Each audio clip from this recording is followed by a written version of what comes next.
Hello students, कैसे हैं आप सब लोग। तो अगले 6 दिन के अंदर हम लोग पूरी की पूरी बिजनेस स्टडीज को A to Z अच्छे से खत्म करेंगे। तो क्या आप लोग रेडी हो? सिर्फ 6 दिन, मैक्सिमम 2 घंटा आपको डेली देना है। यानी आज मैं आपको पूरा का पूरा चैप्टर 1 और चैप्टर 2 अच्छे से एनसीईआरटी के कीवर्ड्स के साथ, सारे इंपॉर्टेंट पॉइंट्स के साथ अच्छे से पूरा का पूरा दोनों चैप्टर करा दूंगा हार्डली 90-100 मिनट के अंदर। तो आपने डेली बेसिस पे ऐसे ही 1.5 घंटा लगभग आपको निकालना है और किसी भी कीमत पे 2-2 करके 6 दिन के अंदर पूरे के पूरे 12 चैप्टर खत्म करने हैं। तो कमेंट सेक्शन में अटेंडेंस जरूर लगा देना कि sir day 1 complete, day 1 complete, जब ये कंप्लीट हो जाए। और एक बात ध्यान रखना, अगर आप इतना कर लोगे ना तो फिर इंग्लिश और मैथ्स के बाद जब आप आओगे ना तो पूरी, और इवन इकोनॉमिक्स के बाद, तो पूरा कॉन्फिडेंस रहेगा। 28 मार्च को जाके आपका पेपर है बीएसटी का। सोचो तो अभी कितना टाइम है, 1 महीना है। अगर मैं अभी भी देखूं तो 1 महीना आपके पास है, तो सब कुछ भूल जाओगे 1 महीने में अगर आपने बीएसटी उठा के नहीं देखी। और लास्ट में बहुत मुश्किल हो जाएगा चीजों को रिकैप करना। तो 80 में से 80 लाना चाहते हो, सीयूईटी में ड्रीम कॉलेज के अंदर जाना चाहते हो, तो आज इसी वक्त कसम खा लो कि 6 दिन सर की बात मान के पढ़ेंगे। उसके बाद बहुत कुछ मैं कराऊंगा। इतना गारंटी से कह सकता हूं, जो बच्चा आज से इसको फॉलो करेगा सीरीज को, इको और बीएसटी दोनों में उनके 80 में से 80 मैं दिलाऊंगा। इस बात का वादा है, फुल ऑफ कॉन्फिडेंस के साथ। कर चुका हूं ऐसा, पहले भी अकाउंट्स में हो चुका है, आगे देखना इको बीएसटी में। चलो स्टार्ट करते हैं। सबसे पहला चैप्टर जो है मैनेजमेंट। तो मैनेजमेंट होता क्या है? एक आर्ट है, एक कला है, दूसरों से काम कैसे कराना है। Management is an art of getting things done by others. दूसरों से काम कैसे कराना। एक मैनेजर क्या करता है? बहुत सारे लोगों को मैनेज करता है। तो मैनेजमेंट है क्या? मैनेजमेंट के अंदर बहुत सारे अलग अलग, management consist of series of inter related and continuous function that are perform by the all managers all the time. ध्यान रखना, सारे मैनेजर ऑल टाइम बहुत सारे फंक्शंस को परफॉर्म करते हैं जो एक दूसरे से जुड़े हुए हैं और जो कंटिन्यूअस है, और उसकी सीरीज को बोलते हैं मैनेजमेंट। एनसीईआरटी की लाइन है कि डैश कंसिस्ट, आपको ऑप्शन देगा 4। तो management consist of series of inter related and continuous function. Management के अंदर 5 फंक्शंस होते हैं: planning, organising, staffing, directing, controlling. पांचों फंक्शन एक दूसरे से जुड़े हुए हैं और एक दूसरे से रिलेट करते हैं, और एक मैनेजर ऑल टाइम यानी ये परफॉर्म करता रहता है, जिसको बोलते हैं कंटिन्यूअस। कोई भी मैनेजर ऑल टाइम जो परफॉर्म करता है उसको क्या बोलते हैं? कंटिन्यूअस। तो मैनेजमेंट क्या है? प्योर आर्ट है। डेफिनेशन में ही लिखा है मैनेजमेंट क्या है? एक आर्ट है। तो मैनेज प्योर आर्ट है। आर्ट और साइंस दोनों भी है, क्योंकि मैनेजमेंट में साइंस भी थोड़ा है, आर्ट पूरा का पूरा है। इन एग्जैक्ट साइंस या फिर आर्ट एंड साइंस या प्योर आर्ट उसको बोलते हैं। सो मैनेजमेंट क्या? एक प्रोसेस है to achieve goal effectively and efficiently. और मैनेजमेंट एक इनटेंजिबल फोर्स है, आपको देखा नहीं जाएगा, टच नहीं कर सकते आप, लेकिन फील कर सकते हो यार ये मैनेजमेंट इसका बहुत अच्छा है। मैनेजमेंट अच्छा, आप किसी स्कूल में, किसी हॉस्पिटल में जाते हो, आपको लगता है यार फैसिलिटीज अच्छी हैं और प्रॉपर तरीके से, सिस्टमेटिक तरीके से काम हो रहा है, तो आपको क्या लगता है? यार मैनेजमेंट अच्छा है। और जब आप किसी सरकारी हॉस्पिटल में जाते हो और किसी सरकारी दफ्तर में जाते हो, तो वहां पे वेटिंग टाइम, बिना फालतू का टाइम वेस्ट कराना, इसका क्या लगता है? यार बहुत गंदा मैनेजमेंट है, मैनेजमेंट बहुत बेकार है इसका। तो मैनेजमेंट एक ऐसी चीज है ना, जो अगर अच्छा है तो आप फील करोगे, बुरा है तो उससे ज्यादा आपको महसूस होगा, मतलब बुरा ज्यादा महसूस होगा अच्छे से ज्यादा। तो मैनेजमेंट क्या है? एक प्रोसेस है, लाइन बाय लाइन चलता है, इसलिए इसको प्रोसेस बोलते हैं। These are the features of management. अब आपको पता क्या है, पहले कैसे क्वेश्चन आते थे? आज अगर मैं 5-6 साल पहले चला जाऊं, डायरेक्ट क्वेश्चन आते थे कि ये 3 फीचर ऑफ मैनेजमेंट लिखो, 4 फीचर ऑफ मैनेजमेंट लिखो। लेकिन अब पता है क्वेश्चन कैसे आते हैं? आपको एक पूरी केस स्टडी दे देगा और बोलेगा पहचानो ये कौन सा फीचर है मैनेजमेंट का जो इस केस स्टडी के अंदर हाईलाइट हो रहा है। तो सबसे पहला प्रोसेस क्या है? Goal oriented process. मैनेजमेंट की शुरुआत ही कहां से होती है? गोल को अचीव करने के लिए। अगर कोई गोल है हमारा, उस गोल को अचीव करने के लिए ही हम क्या करते हैं? मैनेजमेंट करते हैं। तो मैनेजमेंट क्या है? गोल ओरिएंटेड प्रोसेस है। Management is a goal oriented process, the aim of the whole management. सबसे पहली बात, जब मैं मैनेजमेंट बोलता हूं ना, तो वो किसी सिंगल इंसान की बात नहीं है। मैनेजमेंट का मतलब क्या है? पूरा का पूरा ग्रुप।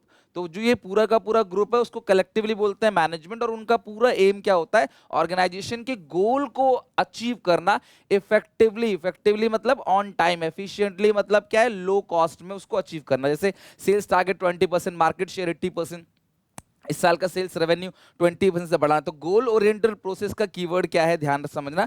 ऐसा आपको गोल दे रखा हो और गोल आपका क्वांटिटेटिव टर्म में होगा। मैं अच्छा करना चाहता हूं, भैया अच्छा क्या करेगा बोर्ड में? ये बोल कि मैं 90% लाना चाहता हूं, मैं 95% लाना चाहता हूं, इसको बोलते हैं goal, right. So management unite the effort of different individual in the organisation toward the achievement of this goal. बेटा ये तुम्हें याद करना पड़ेगा, बहुत इंपॉर्टेंट है, समझ रहे हो, ये सारी की सारी चीजें तुमको याद करना पड़ेगा, बहुत इंपॉर्टेंट है। इंस्टाग्राम पे मैं ऐसी छोटी छोटी क्लिप्स लेके आऊंगा तुम्हारे लिए, यूट्यूब पे भी लेके आऊंगा, है ना। तो आप लोग इंस्टाग्राम पे अगर चाहो तो मुझसे जो है फॉलो कर सकते हो, वहां पे आपको ऐसी छोटी छोटी वीडियोस जो है देखने को मिलेंगी, जहां पे क्विकली मैं आपको कीवर्ड्स के साथ, प्रोसेस के साथ 60-60 सेकंड के अंदर काफी सारी चीजें कराऊंगा। वहां बहुत सारे बच्चे एंगेज होते हैं और तुम जहां पहुंचोगे टाइम पास करने के लिए, मैं वहां पहुंचूंगा तुम्हें पढ़ाने के लिए, ध्यान रखना। तो मैनेजमेंट क्या है? Unite the efforts of different individual, अलग अलग इंडिविजुअल्स के एफर्ट्स को जोड़ता है ताकि गोल्स को अचीव कर सके। कीवर्ड है गोल ओरिएंटेड प्रोसेस का। अगला है management is a continuous. Continuous का मतलब क्या है क्लास? चलता ही रहता है, चलता है, नेवर एंडिंग, इसको बोलते हैं कंटीन्यूअस, चलता ही रहता है, चलता है, never ending, one time task है, ऑन गोइंग प्रोसेस है, चलता ही रहता है। तो it is a continuous or never ending process. All the functions of management are performed continuously. Once the objective is complete, then they plan for the next goal. एक बार goal achieve हो गया तो अगले गोल के लिए प्लान करते हैं। NCERT कहता है the functions are simultaneously performed by the all the managers all the time. Management के 5 फंक्शंस है, सारे मैनेजर सारे फंक्शंस को ऑल द टाइम परफॉर्म करते रहते हैं। Task of manager consist of an ongoing series of function. ध्यान रखना, मैनेजमेंट का टास्क क्या है? ऑनगोइंग सीरीज ऑफ फंक्शन जो है उसका टास्क को परफॉर्म करना। मैनेजमेंट ग्रुप एक्टिविटी एक इंसान के बात बस की बात नहीं है, मैनेजमेंट के अंदर सभी लोग मिलकर बनते हैं। मैनेजमेंट आई को वी से रिप्लेस करता है। Management always refer to the group of people, group effort is required to achieve this goal. It replace I with we. ये आई को क्या करता है? विद से रिप्लेस करता है। ये आई को विद से क्या करता है? रिप्लेस करता है। यहां पे आई की बात नहीं तो विद की बात होती है। All the function of management can not be perform by all individual. जो जितने भी मैनेजमेंट के फंक्शंस है ना, वो सब जो है परफॉर्म, एक इंसान सब परफॉर्म नहीं कर सकता, तो ग्रुप चाहिए होता है इसके अंदर। एनसीईआरटी क्या कहता है?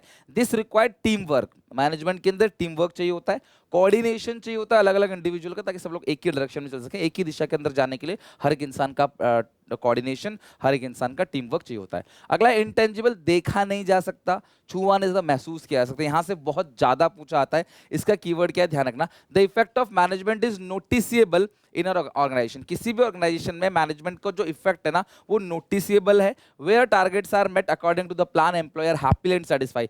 अगर अच्छे से काम हुआ तो एम्प्लॉय हैप्पी और सेटिस्फाई रहेगा। ये किसके अंदर आता है? इंटेंजिबल के अंदर। एंड दीज इन ऑर्डरलीनेस, हर चीज ऑर्डरलीनेस होगा, ना कि कोई क्योस होगा, कोई कंफ्यूजन, लड़ाई झगड़ा होगा। तो ध्यान रखना, मैनेजमेंट इंटेंजिबल है, इसका मतलब क्या है कि मैनेजमेंट का जो इफेक्ट है वो नोटिसिएबल है और एम्प्लॉय हैप्पी और सेटिस्फाई रहेंगे अगर मैनेजमेंट अच्छा है तो।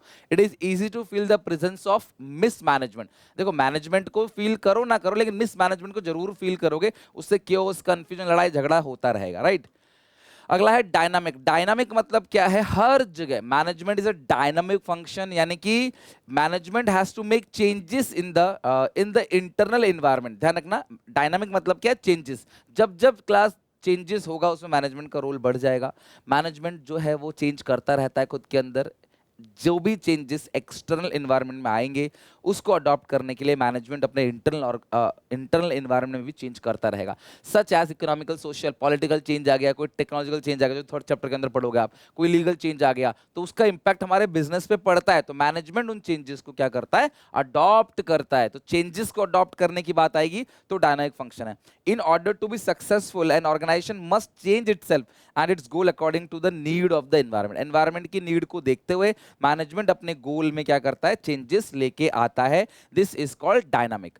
अगला क्या है? पर्वेसिव। हर जगह, स्कूल हो, हॉस्पिटल हो, मंदिर हो, मस्जिद हो, चैरिटेबल ट्रस्ट हो, प्लेग्राउंड हो, हाउसवाइफ का किचन हो, हर जगह मैनेजमेंट की जरूरत पड़ती है। आप भी मैनेजमेंट करते हो, हॉस्पिटल भी मैनेजमेंट करता है, प्लेग्राउंड भी करता है।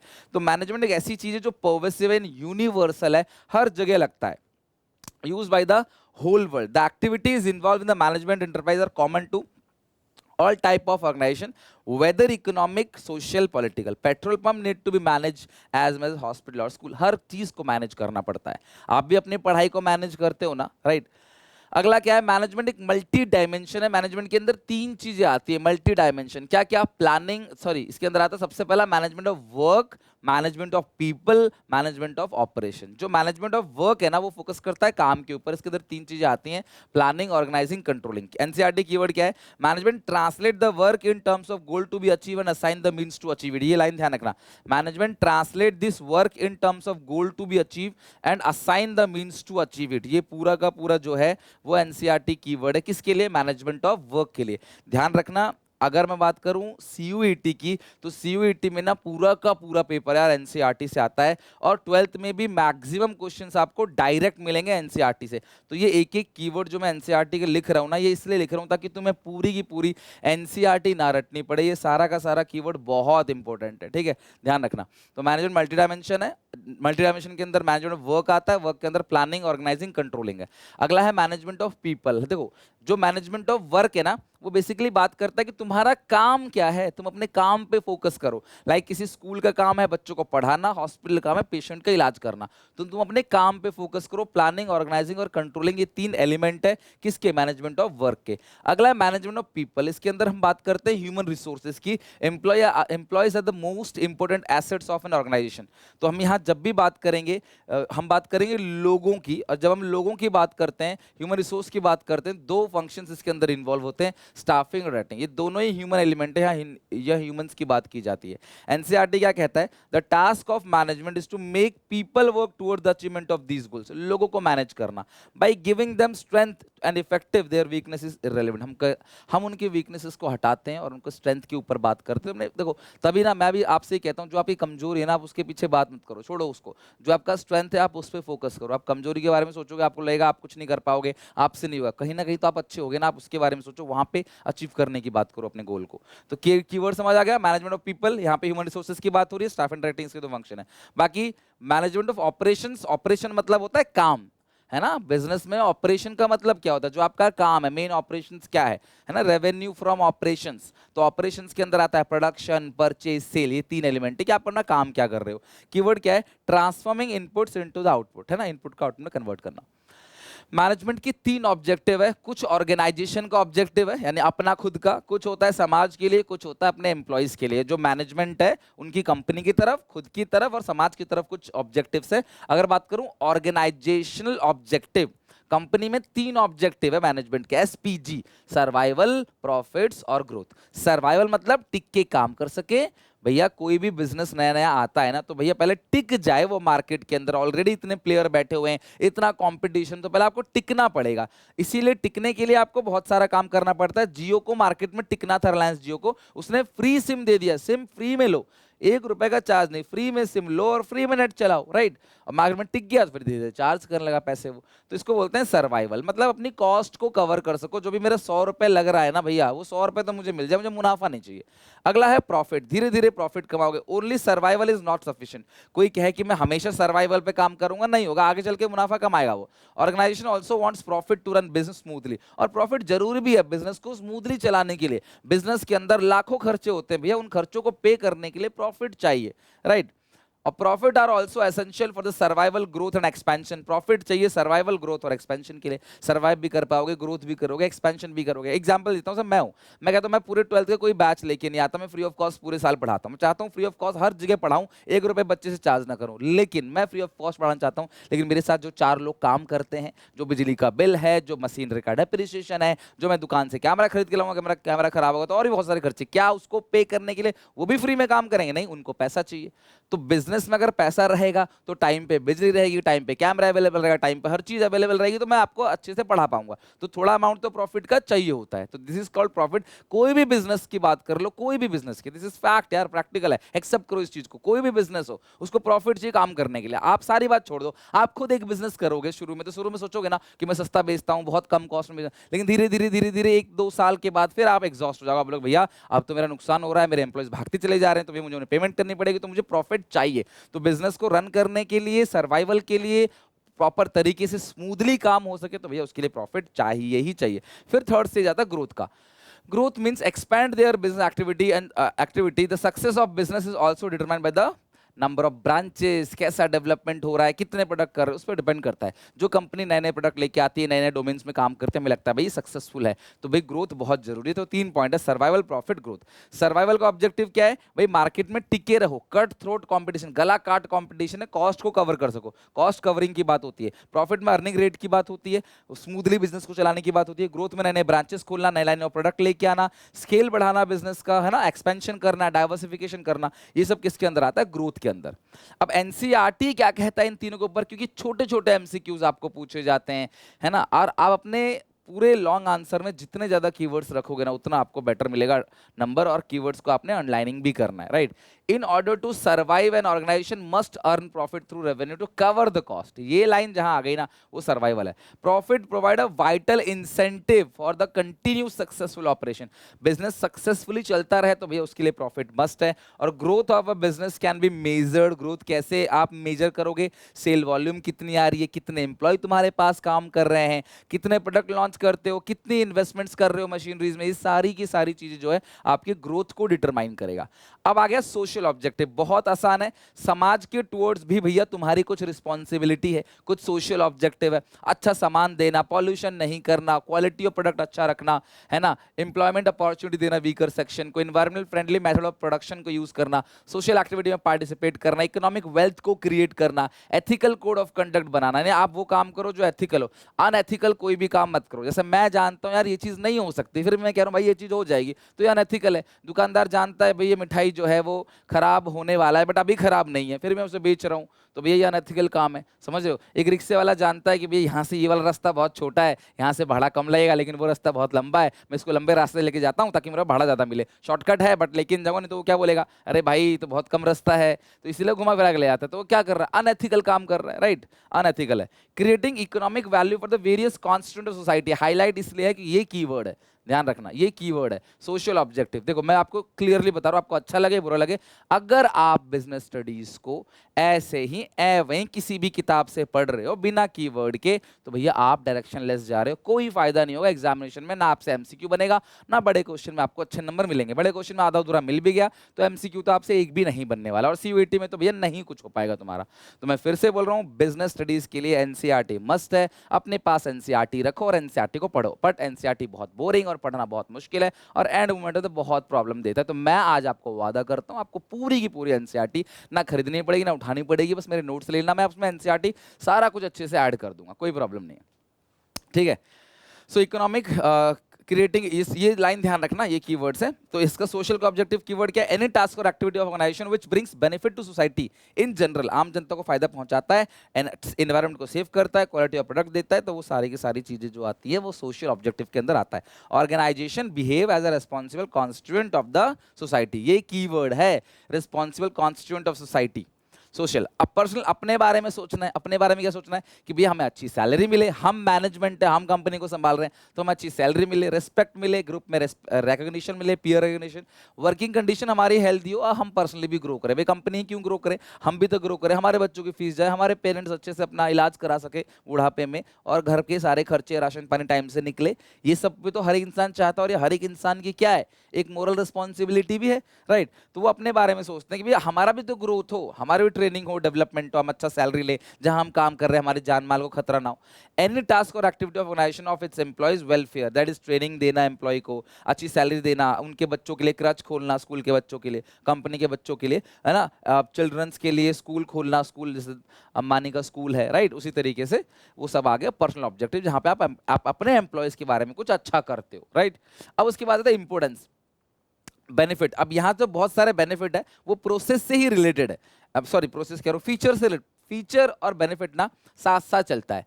जैसे हमारी गाड़ी में सनरूफ है, या फिर गाड़ी में एयर बैग है, ठीक है, एबीएस है, तो भैया उसका फीचर है, उससे बेनिफिट क्या होता है, तो वो दोनों रिलेटेड है। लाइक एयर बैग है, ये फीचर है, एयर बैग से हमारी जान बचती है, एक्सीडेंट केस में हमारी जान बच सकती है, तो वो क्या हो गया आपका इंपोर्टेंस यानी बेनिफिट। तो जब भी मैं बात करता हूँ इंपोर्टेंस की पूरे बिजनेस स्टडीज के अंदर, तो हम बात करेंगे बेनिफिट्स की। तो ये बहुत सारे बेनिफिट्स है, एक करें पढ़ने डिटेल में।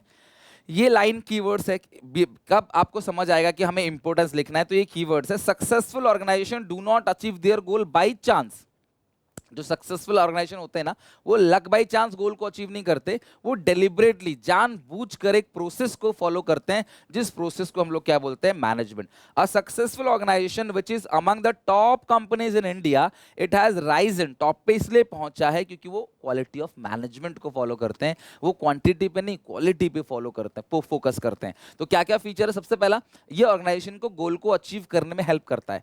मैनेजमेंट हमेशा गोल के लिए ही किया जाता है और गोल को अचीव करने में मैनेजमेंट हमारी हेल्प करेगा। मैनेजमेंट पर्सनल और ग्रुप गोल को अचीव करने में भी हेल्प करेगा थ्रू इट्स पर्सनल ऑब्जेक्टिव। जो पर्सनल ऑब्जेक्टिव्स, अच्छी सैलरी देना है, रेस्पेक्ट, करियर एडवांसमेंट अपॉर्चुनिटी, उसके थ्रू वो पर्सनल और ग्रुप गोल को अचीव करने में भी हेल्प करेगा। मैनेजमेंट एक डायनामिक ऑर्गेनाइजेशन क्रिएट करता है ताकि कोई भी चेंजेस अगर एक्सटर्नल एनवायरनमेंट के अंदर होता है तो मैनेजमेंट हंसी खुशी उस चेंजेस को अडॉप्ट कर सके, इंटरनल एनवायरनमेंट में उसको लागू कर सके। ठीक है, ये कीवर्ड है, इसका ध्यान रखना। In an organisation resist change as it often means moving from familiar secure environment into a newer or more challenging one. देखो यार, कोई भी इंसान ना बदलाव नहीं चाहता, कोई भी चेंज आता है तो हम घबराते हैं। जैसे ऑनलाइन स्क्रीन बेस्ड सिस्टम आ गया है सीबीएसई में, तो हम घबराते हैं चेंज करने से, यार हम दिक्कत हो जाएगी, हमारे नंबर कट जाएंगे, जो कि जायज भी है, तो हर लोग घबराते हैं।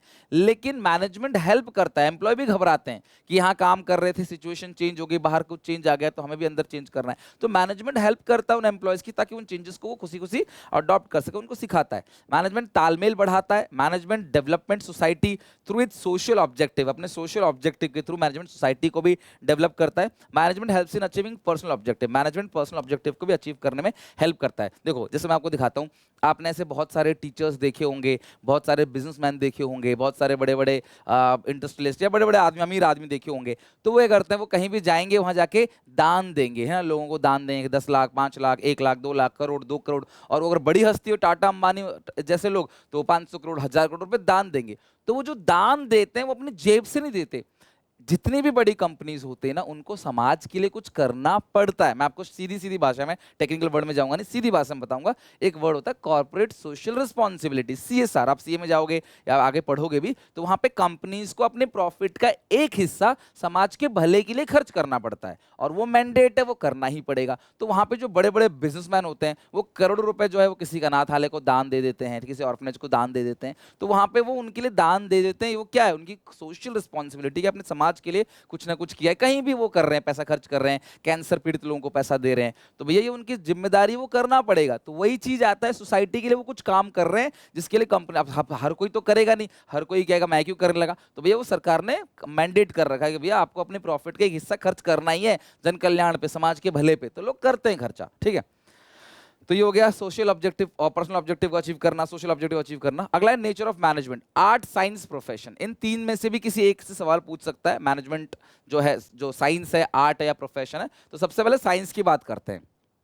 मैनेजमेंट है क्या? आर्ट है, यानी आर्ट के सारे फीचर मैनेजमेंट में होंगे तभी तो मैनेजमेंट आर्ट कहलाएगा। साइंस है, साइंस के सारे फीचर मैनेजमेंट में होंगे तभी तो मैनेजमेंट साइंस कहलाएगा। प्रोफेशन है, प्रोफेशन के सारे फीचर मैनेजमेंट में होंगे तभी मैनेजमेंट प्रोफेशन कहलाएगा। तो सबसे पहले बात करते हैं मैनेजमेंट एज अ साइंस। तो साइंस है क्या? साइंस है सिस्टमेटिक बॉडी ऑफ नॉलेज। ये जो वर्ड है आप ध्यान रखना, सिस्टमेटिक बॉडी ऑफ नॉलेज का मतलब क्या होता है? सिस्टमेटिक बॉडी ऑफ नॉलेज का मतलब क्या है? आपके पास प्रॉपर स्टडी मटेरियल हो जिसके थ्रू आप उसको पढ़ सको, based on fact. Main feature of science are as follow. Science के 3 फीचर है। सबसे पहला जो है वो क्या है? Systematic body of knowledge. Science को पढ़ने के लिए प्रॉपर स्टडी मटेरियल चाहिए होता है, मैनेजमेंट को पढ़ने के लिए भी प्रॉपर स्टडी मटेरियल चाहिए होता है। यानी जो साइंस का फीचर है सिस्टमेटिक बॉडी ऑफ नॉलेज, वो मैनेजमेंट के फीचर के अंदर इंक्लूड है। दूसरा है based on repeated experiment. Science के जितने भी प्रिंसिपल है ना, उनको बार बार सॉरी एक्सपेरिमेंट करके बनाया गया है। तो मैनेजमेंट के भी जितने भी फीचर्स है ना, उनको भी बार बार एक्सपेरिमेंट करके बनाया गया है। अगर आप आज ही पढ़ेंगे हम लोग method study, motion study, time study, fatigue study, तो उसमें भी जितने भी प्रिंसिपल्स है ना, वो बहुत बार एक्सपेरिमेंट करके बनाए गए हैं। अगला है यूनिवर्सल वैल्यू। तो ये दोनों जो फीचर्स है साइंस का, वो मैनेजमेंट के अंदर अंदर भी है, लेकिन जो यूनिवर्सल वैलिडिटी वाला फीचर है ये मैनेजमेंट के अंदर नहीं है। साइंस के सिद्धांत, साइंस के प्रिंसिपल्स यूनिवर्सल वैलिडिटी है। जो प्रिंसिपल मैंने पढ़े थे, जो न्यूटन के लॉ, ओम्स लॉ मैंने पढ़े थे, वही आपने पढ़ा होगा। जो लिटमस पेपर का आपने पीएच स्केल के साथ आपने देखा होगा कन्वर्जन, है ना, कलर कन्वर्जन, वो मैंने भी पढ़ा था। हर कोई, आपके आगे जाके बच्चे भी पढ़ेंगे। तो यूनिवर्सल वैलिडिटी। लेकिन मैनेजमेंट में ऐसा नहीं है। समय बदलता है, लोग बदलते हैं, उनको मैनेज करना, लोग अलग अलग जगह के हैं। लाइक जापान के लोगों को मैनेज करना, यूएस के लोगों को मैनेज करना, रशिया, अमेरिका और इंडिया के लोगों को मैनेज करने में बहुत अंतर है। तो लोग बदलते हैं, तो हमें मैनेजमेंट का तरीका बदलना पड़ता है। लेकिन जो रूल रेगुलेशन यहाँ पढ़ाया जा रहा है वही सेम साइंस के रूल रेगुलेशन अमेरिका, जापान और रशिया या फ्रांस में पढ़ाया जा रहा है। एनसीईआरटी कीवर्ड क्या है? Its principles are based on cause and effect relationship. देखो मैनेजमेंट के जितने भी, सॉरी, ये जो साइंस के जितने भी प्रिंसिपल्स है ना, वो कॉज एंड इफेक्ट रिलेशनशिप के बेसिस पे होता है। किसी चीज का कारण क्या होगा इसको लगाने का, इसका इफेक्ट क्या होगा, वो बताता है वो। मैनेजमेंट एक आर्ट और साइंस दोनों है, mutually exclusive but complement to each other. देखो म्यूचुअली एक्सक्लूसिव है, ध्यान रखना है, लाइन ध्यान रखना। Management is an art and science are therefore mutually exclusive. दोनों एक साथ नहीं हो सकता। म्यूचुअली एक्सक्लूसिव मतलब वॉर और शांति दोनों एक साथ नहीं हो सकता, right, but complement to each other, है ना, दोनों को साथ साथ चलता है। साइंस भी है और आर्ट भी है, तो बोथ आर्ट एंड साइंस आप कह सकते हो। अच्छा, आर्ट क्या है? Management is a pure art. वैसे बोथ आर्ट एंड साइंस है, बट प्योर आर्ट है। प्योर आर्ट का मतलब क्या है? मैनेजमेंट के जितने भी फीचर्स हैं वो सारे के सारे आर्ट के फीचर से मैच खाते हैं। सॉरी, उल्टा बोल दिया मैंने। आर्ट के जितने भी फीचर्स हैं वो सारे के सारे मैनेजमेंट के साथ मैच खाते हैं। आर्ट है क्या? यहां भी सिस्टमैटिक बॉडी ऑफ नॉलेज है जिसके अंदर क्रिएटिविटी और प्रैक्टिस चाहिए होता है। मैनेजमेंट में ध्यान रखना, आर्ट्स के अंदर प्रैक्टिस, क्रिएटिविटी और स्टडी मटेरियल चाहिए होता है। मैनेजमेंट के अंदर भी सेम है। स्टडी मैट तो चाहिए ही होता है, पहले ही पढ़ लिया आपने। पर्सनलाइज एप्लीकेशन, देखो आर्ट के अंदर ना आपको सिर्फ थियोरेटिकल नॉलेज इनफ नहीं है, आपको पर्सनलाइज, खुद का भी कुछ ऐड करना पड़ेगा। It's in arts only theoretical knowledge is not enough. Every artist must have personal skills and creativity to apply the knowledge. In same manner management also require personalise application. बहुत, एक teacher होता है, बच्चे बहुत सारे अलग अलग होते हैं, लेकिन टीचर हर बच्चे को अलग अलग तरीके से भी समझाता है कि नहीं यार ये बच्चे समझ गए, ये अलग, इसको समझ नहीं आया तो मैं इसको इसकी भाषा में समझाता हूँ, इसको इसकी तरीके से समझाता हूँ। उसको बोलते हैं पर्सनलाइज एप्लीकेशन। आप एक बात बताओ, आप सबकी किताबें सेम है, सारे टीचर उसी किताब से पढ़ाते हैं, लेकिन सबका पढ़ाने का तरीका अलग अलग है। This is called personalise application, कि आप अपनी तरीके से कैसे उसे चीजों को कराते हो। Two dancer, two speaker, two actor, two writer will differ in demonstrating their art. अपने आर्ट को कैसे प्रेजेंट करें, कैसे गाएं। एक ही गाना सब लोग गा रहे हैं, अलग अलग तरीके से गा रहे हैं, राइट। इसका मतलब क्या है कि भैया पर्सनलाइज एप्लीकेशन, आप पर्सनलाइज किस तरीके से उसे करते हो। अगला है based on practice and creativity. Artist has to do regular practice to become perfect. Artist regular practice करता है परफेक्ट बनने के लिए। As we all know, art is only interesting when it makes some creativity. तो भैया art के अंदर भी क्रिएटिविटी होती है, पेंटिंग्स में या धुन बजाने में, या फिर आप सितार सुनते हो, गिटार सुनते हो, फ्लूट सुनते हो, तो भैया अलग अलग तरीके से उसमें भी चाहिए, क्रिएटिविटी चाहिए होता है, कुछ नया डिफरेंट इसके अंदर भी चाहिए होता है, मैनेजमेंट के अंदर भी। So all the management practices are based on same set of principle. What is distinguish a successful manager from a less successful manager is put these principle into practice. ये आर्ट का है, ये keyword ध्यान रखना, management of art है। ध्यान रखना, management practice are based on same set of principle. भाई मैनेजमेंट के प्रिंसिपल्स पढ़ेंगे सेकंड चैप्टर में, वो सबके लिए सेम है, लेकिन हर एक सक्सेसफुल इंसान को अलग क्या बनाती है कि वो भैया उन प्रिंसिपल को किस तरीके से प्रैक्टिस में लेके आता है, किस तरीके से लगाता है। अगला है प्रोफेशन। प्रोफेशन मतलब माहिर, जो अपने काम में एक्सपर्ट हो उसको बोलते हैं प्रोफेशनल। डॉक्टर्स, टीचर्स, एडवोकेट, है ना, ये सब लॉयर, ये सब प्रोफेशनल्स हैं। तो प्रोफेशनल्स के अंदर सबसे पहली चीज क्या होती है, देखना, एंट्री रेस्ट्रिक्टेड। ये एक ऑक्यूपेशन है जो स्पेशलाइज्ड नॉलेज लोग रखते हैं उसके लिए, और जिसमें एंट्री जो है ना वो रेस्ट्रिक्टेड है। हर कोई प्रोफेशनल नहीं बन सकता, आपको एक पर्टिकुलर एग्जाम देना पड़ेगा। अगर मैं बात करूँ चार्टर्ड अकाउंटेंट की, तो आप कितनी ही ऑडिटिंग स्किल सीख लो, कितना ही आपको लॉ आता हो, इवन अगर कोई टीचर मान लो चार्टर्ड अकाउंटेंसी पढ़ा रहा है, वो चार्टर्ड अकाउंटेंसी के अंदर अकाउंट्स पढ़ा रहा है, इको पढ़ा रहा है, या फिर वो टैक्स पढ़ा रहा है मान लो, चलो बाकी चीज छोड़ दो, वो टैक्स पढ़ा रहा है, ऑडिट पढ़ा रहा है वो, लेकिन अगर वो चार्टर्ड अकाउंटेंट नहीं है, उसने चार्टर्ड अकाउंटेंसी का फाइनल कोर्स क्रैक नहीं किया, फाइनल एग्जाम पास नहीं किया, ठीक है, तो उसको हम कभी भी क्वालिफाइड चार्ट अकाउंटेंट नहीं कह सकते। और ऑडिट करने का हक किसको है? क्वालिफाइड चार्ट अकाउंटेंट ही ऑडिट कर सकता है। आप कितनी नॉलेज रख लो उसकी, जब तक आप एग्जाम नहीं दोगे आप नहीं बनोगे। आप कितनी डॉक्टरी की स्किल्स की जानते हो, जब तक आप डॉक्टर के एग्जाम पास नहीं करोगे भैया आपको डॉक्टर कहलाने का हक नहीं है। आपसे लोग दवाई तो लिखवा लेंगे लेकिन ऑपरेशन नहीं कराएंगे आपसे, ठीक है।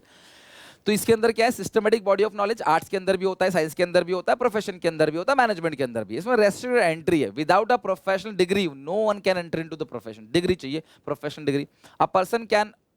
A person can practice CA only when he is having a CA qualified degree, but in the management one can manage। कोई भी मैनेजर बन सकता है भैया। मैनेजमेंट में कोई ऐसा नहीं है डिग्री चाहिए, मैनेजमेंट में कोई भी बन सकता है। जो मोदी जी को बहुत ज्यादा पढ़े लिखे नहीं है, जितने पढ़े लिखे मतलब बहुत ज्यादा, और भी बड़े बड़े लोग हैं पढ़े लिखे, ठीक है, और वो इतने ज्यादा पढ़े लिखे नहीं है, स्टिल वो पूरे देश को मैनेज कर रहे हैं। चलो मोदी जी तो फिर भी थोड़े पढ़े लिखे होंगे, मुझे नहीं पता भैया देखो कितने पढ़े लिखे हैं, लेकिन बहुत सारे ऐसे नेता हैं हमारे देश में जो बिल्कुल अनपढ़ गवार है, जिनको पढ़ना तक नहीं आता। आपने संसद की कितनी सारी वीडियोस देखी होंगी जहां पे लोग पढ़ भी नहीं पाते सही से, बोल भी नहीं पाते सही से, है ना, जिनको कुछ नहीं पता जीडीपी क्या होती है, इकोनॉमी क्या होती है, कुछ भी नहीं पता। अब दिल्ली के मुख्यमंत्री, उनका भी कुछ वीडियोस वायरल हुआ था कुछ टाइम पहले, लेकिन फिर भी वो सोचो पूरे के पूरे भाई 10-15 करोड़ के लोगों को मैनेज कर रहे हैं। उन पढ़े लिखे लोग जो उनके पैर छूते हैं आके रोज, उनको सिखाना समझाना, है ना। तो भैया ये सारी चीजें देखो, मैनेजमेंट जो है वो कोई भी कर सकता है, उसके लिए पेपर की जरूरत नहीं है।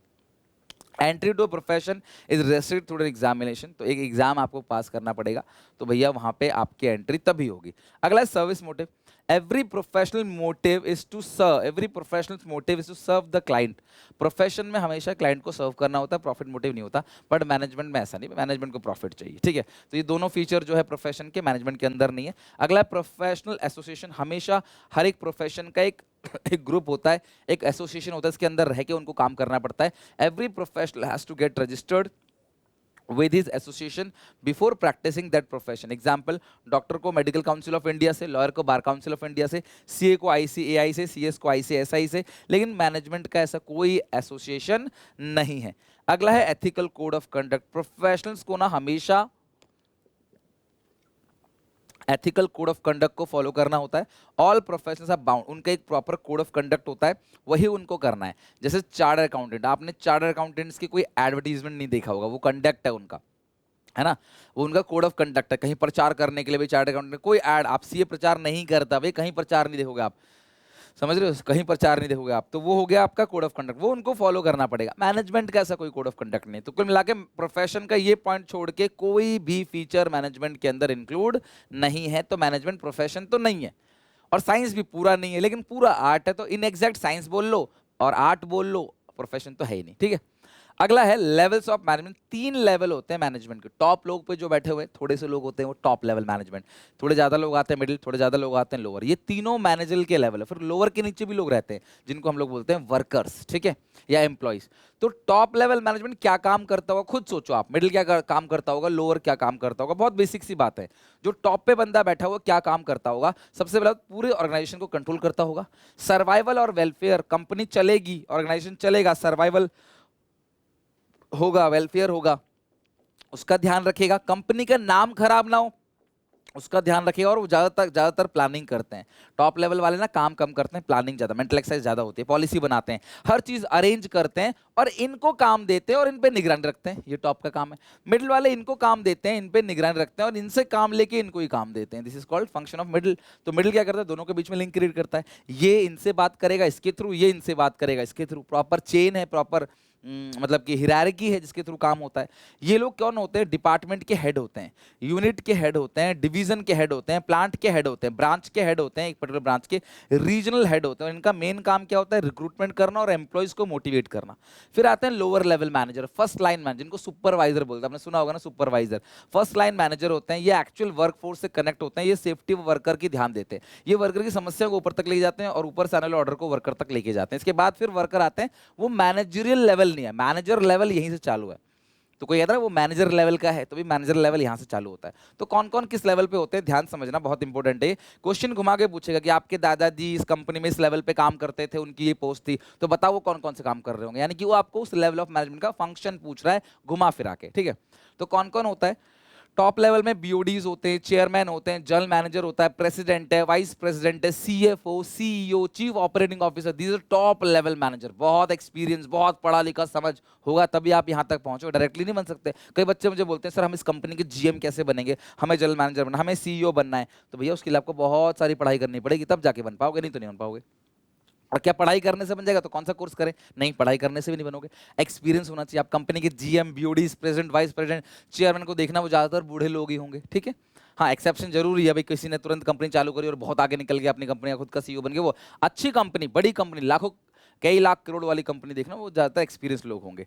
Purchase manager, sales manager, marketing manager, executive officer, plant superintendent, division head, department head, ये सब आता है मिडिल लेवल मैनेजर। अगर लोअर लेवल की बात करें, फर्स्ट लाइन मैनेजर, फोरमैन, ये है ना, फोरमैन है, सेक्शन ऑफिसर है, क्लर्क है, सब डिपार्टमेंट है, एग्जीक्यूटिव है, ये सब क्या आते हैं ध्यान रखना। सेक्शन ऑफिसर हो गया ना, सुपरिटेंडेंट खाली लिखा हुआ है तो वो आ गया लोअर, प्लांट सुपरिटेंडेंट लिखा आएगा ना, प्लांट का सुपरिटेंडेंट है तो वो मिडिल में आएगा, ध्यान रखना।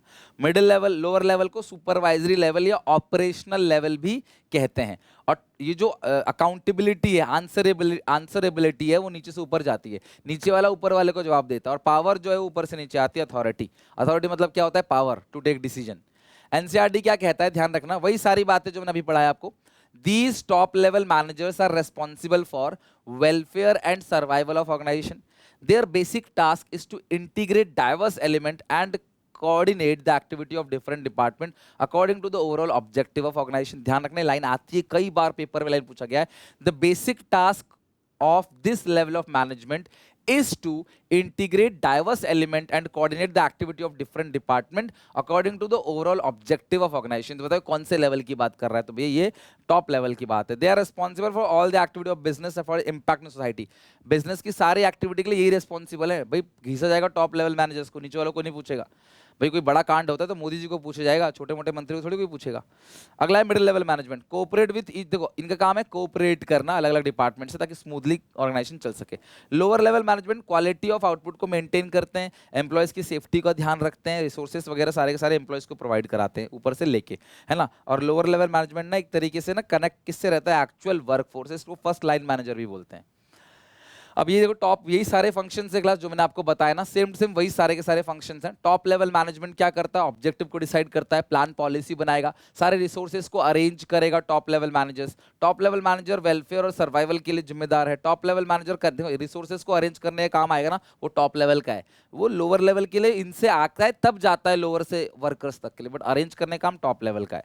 Top level management connect with government official outside the world, सरकार से कनेक्शन बनाना, आउटसाइड द मतलब कि हमारे इंडिया से बाहर कनेक्शन बनाना, पूरे वर्ल्ड में कनेक्शन बनाना काम किसका होता है? टॉप लेवल का। ये चलाते हैं ऊपर से ना, ब्रेन है ये। Top level management activities perform करते हैं, ऑर्गेनाइज करते हैं, किन के लिए? मिडिल लेवल की, उन पे ध्यान रखते हैं और उनके लिए काम देते हैं। और ये करेंगे बीच वाले जो हैं, वो ट्रांसफर करेंगे plan policy frame by top level management. जो टॉप लेवल ने प्लान बनाया है उनको लोअर लेवल तक लेके कौन जाएगा भाई? मिडिल वाले लेके जाएंगे। मिडिल लेवल मैनेजमेंट वर्कर्स की शिकायतों को भी ऊपर लेके जाता है, लोअर की प्रॉब्लम्स को भी ऊपर लेके जाएगा। ये तो लिंकिंग पिन है ना, ये रिक्रूटमेंट करने में भी हेल्प करता है, वर्कर की भर्ती करने में भी हेल्प करेगा।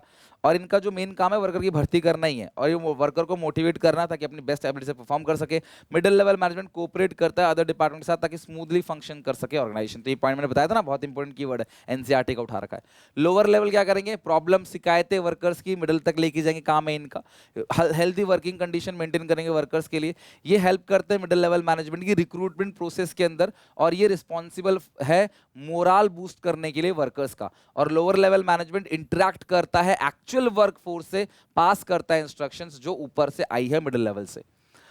5 फंक्शन है, planning, organising, staffing and controlling. इनके बारे में हम चैप्टर्स के अंदर पढ़ेंगे डिटेल में। तो प्लानिंग करना, सारी चीजों को ऑर्गेनाइज करना, डिपार्टमेंट बनाना, वर्कर की भर्ती करना, वर्कर को डायरेक्शन देना, मोटिवेशन लीडरशिप क्रिएट करना, और लास्ट में देखना कि काम सही से हुआ ही कि नहीं हुआ। जहां पहुंचना चाहते थे वहां पहुंचे नहीं पहुंचे, सिर्फ देखना नहीं, डेविएशंस को भी देखना, क्या डिफरेंस रहेगा, क्या कमी रहेगी, ठीक करना, ताकि अगली बार जब हम प्लान करें तो हम अपने गोल को अचीव कर सके। तो ये होता है 5 के 5 फंक्शन, POSDC, ये ध्यान रखना, निमोनिक कोड। काम को समय पे जब भी पूरा करना होता है उसके लिए वर्ड की यूज करते हैं इफेक्टिवनेस। यहां से केस स्टडी आती है, बहुत इंपॉर्टेंट। इफेक्टिवनेस का मतलब क्या है? काम को टाइम पे पूरा करना, भले ही कॉस्ट बढ़ जाए, कुछ भी हो जाए, समय पे काम को पूरा करना बोलते हैं इफेक्टिवनेस। और लो कॉस्ट में काम को पूरा करना मतलब एफिशिएंट। अगर मैं एफिशिएंट हूं मतलब मैं कम से कम दाम में सामान बना के देता हूं, अगर मैं इफेक्टिव हूं तो मैं टाइम पे काम पूरा करके देता हूं, ठीक है। और एक किसी भी कंपनी को किसी भी कंपनी के मैनेजर को इफेक्टिवनेस होना चाहिए, एफिशिएंसी होना चाहिए, दोनों होना चाहिए। अगर मैं टाइम पे काम पूरा करके देता हूं बट कॉस्ट बहुत लग रही है तो भी तो अच्छी बात नहीं है। मैं कॉस्ट बहुत कम कर रहा हूं बट लेट डिलीवरी दे रहा हूं तो भी तो अच्छी बात नहीं है। दोनों के बीच में बैलेंस, टाइम भी और कॉस्ट भी, दोनों को मैनेज करके चलना है। इफेक्टिवनेस का मतलब क्या है? Completion of task on time, time पे टास्क को पूरा करना। एफिशिएंसी का मतलब क्या है क्लास? लो कॉस्ट में पूरा करना। ओरिएंटेशन की बात करें, टाइम ओरिएंटेड है, ये कॉस्ट ओरिएंटेड है। ये अचीव करता है एंड रिजल्ट को। यहाँ पे कॉस्ट कम करने की बात आती है, सही काम करना है, सही तरीके से करना है ताकि कॉस्ट आपकी लो आए। और किसी भी ऑर्गेनाइजेशन को बैलेंस क्रिएट करना चाहिए इफेक्टिवनेस और एफिशिएंसी के अंदर। घुमा फिरा कीवर्ड्स के अंदर पूछेगा केस स्टडी के अंदर कि इसने इतने दिन में, अगर देखो अगर टाइम पे पूरा कर दिया है तो भाई कॉस्ट मत देखना कम लग रही है ज्यादा लग रहा है, वो इफेक्टिवनेस है। और अगर लो कॉस्ट में पूरा किया, टाइम ज्यादा लग रहा है, मुझे कोई मतलब नहीं है, मैं लो कॉस्ट में काम किया है तो एफिशिएंट है, ठीक है। अच्छा, काम कम कॉस्ट में किया है, समय लेट लिया है, समय लेट लिया है तो नॉट इफेक्टिव, काम को कम कॉस्ट में पूरा किया है तो एफिशिएंट, राइट। चलो अगला आता है कोऑर्डिनेशन। ध्यान समझना, coordination, coordination is the integration of the effort of group members so as to provide unity action to achieve organisation. ध्यान समझना, कोऑर्डिनेशन क्या है? Integration of the effort, worker के एफर्ट्स को इंटीग्रेट करना, जोड़ना, ताकि वो एक कॉमन डायरेक्शन में जा सके। It is the process which started at the planning stage. ध्यान रखना, कोऑर्डिनेशन वो प्रोसेस है जो प्लानिंग स्टेज पे ही चालू हो जाता है and implicit and inherent all the function of management. सोचो ये कीवर्ड कितना इंपॉर्टेंट है कि जो कोऑर्डिनेशन है वो इम्प्लिसिट और इनहेरिएंट है, सारे फंक्शन के अंदर जाता है। कोऑर्डिनेशन सारे फंक्शंस में इंपॉर्टेंट है, सारे लेवल पे इंपॉर्टेंट है। और कोऑर्डिनेशन को मोस्ट इंपॉर्टेंट फंक्शन कहा जाता है ऑर्गेनाइजेशन का, मैनेजमेंट का नहीं, ऑर्गेनाइजेशन का। कोऑर्डिनेशन अच्छा रहेगा तो क्वालिटी ऑफ मैनेजमेंट मेंटेन रहेगा, क्योस नहीं होगा, ओवरलैपिंग नहीं होगा, कंफ्यूजन नहीं होगा, ईगो सेटिस्फैक्शन रहेगा। और कोऑर्डिनेशन का मतलब क्या? सिंक्रोनाइजेशन और बाइंडिंग फोर्स है, एसेंस ऑफ मैन, नेसेसरी है, unification, integration of all the activities and departments. ये सारी की सारी चीजें किसके अंदर आती हैं? कोऑर्डिनेशन के अंदर है। एनसीईआरटी क्या कहता है? Coordination is the force that bind all the other function of management. Management के 5 फंक्शंस होते हैं, planning, organising, staffing, directing, controlling. इन पांचों फंक्शन को बांध के जो रखता है उसको हम लोग बोलते हैं कोऑर्डिनेशन, तालमेल। This provide the requisite amount, quality, timing and sequence of effort which ensure that plan objectives are achieve with the minimum conflict. ये कोऑर्डिनेशन रहेगा तो कॉन्फ्लिक्ट कम होगा, लड़ाई झगड़ा कम दिखेगा कोऑर्डिनेशन के through. In the absence of coordination, coordination absence है तो ओवरलैपिंग और क्योस होगा इंस्टेड ऑफ हार्मनी और इंटीग्रेशन। कोऑर्डिनेशन जहां पे नहीं होगा हमारा लड़ाई झगड़ा दिखेगा आपको। तो coordination therefore is separate function of management but it is very essence. ये सेपरेट फंक्शन नहीं है लेकिन ये वेरी एसेंस है और ये किसी भी ऑर्गेनाइजेशन का तो सबसे इंपॉर्टेंट फंक्शन है।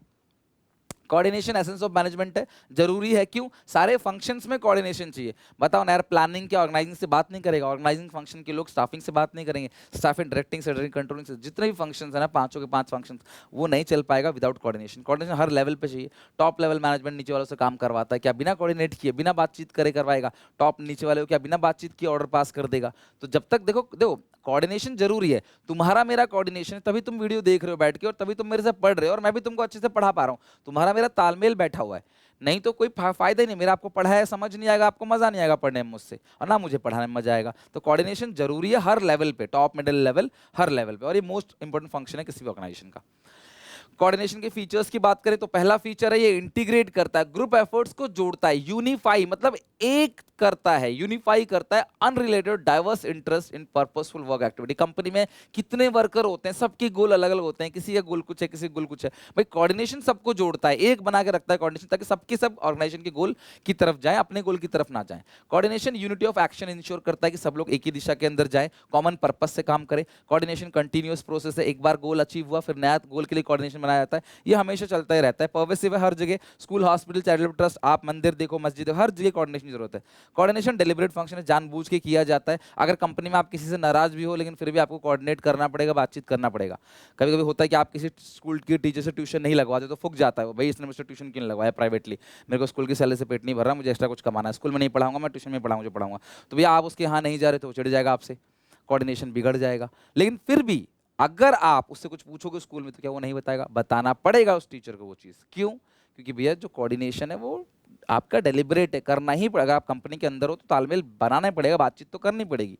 Coordination responsibility of all manager, her manager की रिस्पॉन्सिबिलिटी है, हर मैनेजर को जो है वो कोऑर्डिनेट करना पड़ेगा, एक दूसरे को रिपोर्ट करना पड़ेगा, बात करनी पड़ेगी। बेनिफिट क्या है? Growth in size. कंपनी जितनी बड़ी है, बहुत इंपॉर्टेंट है, कंपनी जितनी बड़ी होती चली जाएगी ना, कोऑर्डिनेशन का रोल उतना बढ़ता चला जाएगा। जब कुछ ही लोग आपके पास काम कर रहे हैं तो इतना कोऑर्डिनेशन नहीं मांगता, लेकिन जब ज़्यादा लोग हैं तो कोऑर्डिनेशन जो है बढ़ जाएगा। फंक्शनल डिफरेंशिएशन, हर एक इंसान अलग अलग काम करता है, अलग अलग फंक्शन कर रहा है, लेकिन सबके बीच में कोऑर्डिनेशन होना चाहिए। सब अलग अलग ब्रांचेस है लेकिन रूट तो एक ही है ना। ऑर्गेनाइजेशन हैज मेनी डिपार्टमेंट और section performing different kind of functions, all the functions are inter related, हर फंक्शन जुड़े हुए हैं और कंपनी गोल को अचीव करने के लिए कोऑर्डिनेशन सब फंक्शन के बीच में होना चाहिए। प्रोडक्शन वाला परचेज से बात करेगा, परचेज वाला सेल से बात करेगा, सेल मार्केटिंग से, मार्केटिंग एचआर से, एचआर फाइनेंस से, हर एक दूसरे के लोगों में कोऑर्डिनेशन नहीं रहेगा तो कंपनी नहीं चल पाएगी। और लास्ट क्या है? स्पेशलाइजेशन। कंपनी में बहुत सारे एक्सपर्ट होते हैं, उनको लगता है मैं एक्सपर्ट हूं, मैं जो करता हूं वही सही है, तो एक ईगो बन जाता है उनके अंदर। और ऐसे कंपनी में अलग अलग डिपार्टमेंट के अलग अलग एक्सपर्ट होते हैं, सबका ईगो बनेगा तो कंपनी कैसे चलेगी? तो कंपनी सबके ईगो को सेटिस्फाई करता है, सबको बताता है आप सब एक्सपर्ट हो, कंपनी में हर कोई इंपॉर्टेंट है, वर्कर से लेके प्योन तक, तो मैनेजमेंट से लेके हर कोई इंपॉर्टेंट है, तो भैया सबके मिलने से गोल अचीव होगा। तो सबका ना ईगो सेटिस्फाई करता है ना, ये इसको बोलते हैं स्पेशलाइजेशन। ये 3 पॉइंट ध्यान रखना, GFS, importance of coordination. Right तो ये चैप्टर हम लोगों ने अच्छे से खत्म कर दिया। आई होप कि आपको मैनेजमेंट चैप्टर अच्छे से समझ आया होगा। Now moving to the principle of management, इसको करते हैं अच्छे से।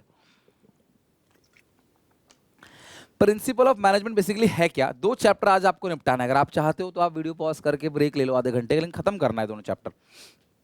प्रिंसिपल ऑफ मैनेजमेंट क्या है? Management principles are the fundamental truth. ये फंडामेंटल ट्रूथ है जो हेल्प करता है मैनेजर्स को एक्शंस और डिसीजंस को लेने में। देखो प्रिंसिपल्स क्या होते हैं? सिद्धांत। ये प्रिंसिपल जो आपको बताए जाएंगे, भी आप बहुत सारे प्रिंसिपल पढ़ोगे हेनरी फेयोल के, FW टेलर के, तो ये प्रिंसिपल आपको गाइड करेगा कि आपको क्या करना है, कैसे करना है काम को, किस सिचुएशन में कैसा बिहेव करना है, गाइड करेगा आपको। तो आप अच्छे से चीजों को कर पाओगे। बहुत अच्छे अच्छे लोगों ने इस प्रिंसिपल को बनाया है ताकि आपके डिसीजंस को लेने में हेल्प कर सके, आपको गाइड मिलेगा उनके एक्सपीरियंस से जिन्होंने लाइफ में अपना कुछ किया है। राइट फीचर्स, बहुत सारे फीचर्स है मैनेजमेंट प्रिंसिपल के, एक करके सारे फीचर्स पढ़ते हैं। सबसे पहला जनरल गाइडलाइन। देखो मैनेजमेंट के जो प्रिंसिपल है कोई रेडीमेड स्ट्रेट जैकेट सॉल्यूशन नहीं है, सिर्फ जनरल गाइडलाइंस है। ये गाइडलाइन आप इनको फॉलो करो, डेफिनेटली अच्छा होगा। और ये सबसे ज्यादा बार पूछा गया है वाला point, this is called general guideline. The principles are guideline to action but do not provide readymade और स्ट्रेट जैकेट सॉल्यूशन। आपकी प्रॉब्लम का रेडीमेड सॉल्यूशन तो नहीं बताएगा, पर आम तौर पे क्या होता है आपको ये बता देगा। ठीक है, this is so because real business situation अलग अलग है, सबकी बिजनेस सिचुएशन अलग अलग है, बिजनेस बहुत कॉम्प्लेक्स है, डायनामिक है और बहुत सारे फैक्टर पे डिपेंड करता है, इसलिए जनरल गाइडलाइंस है।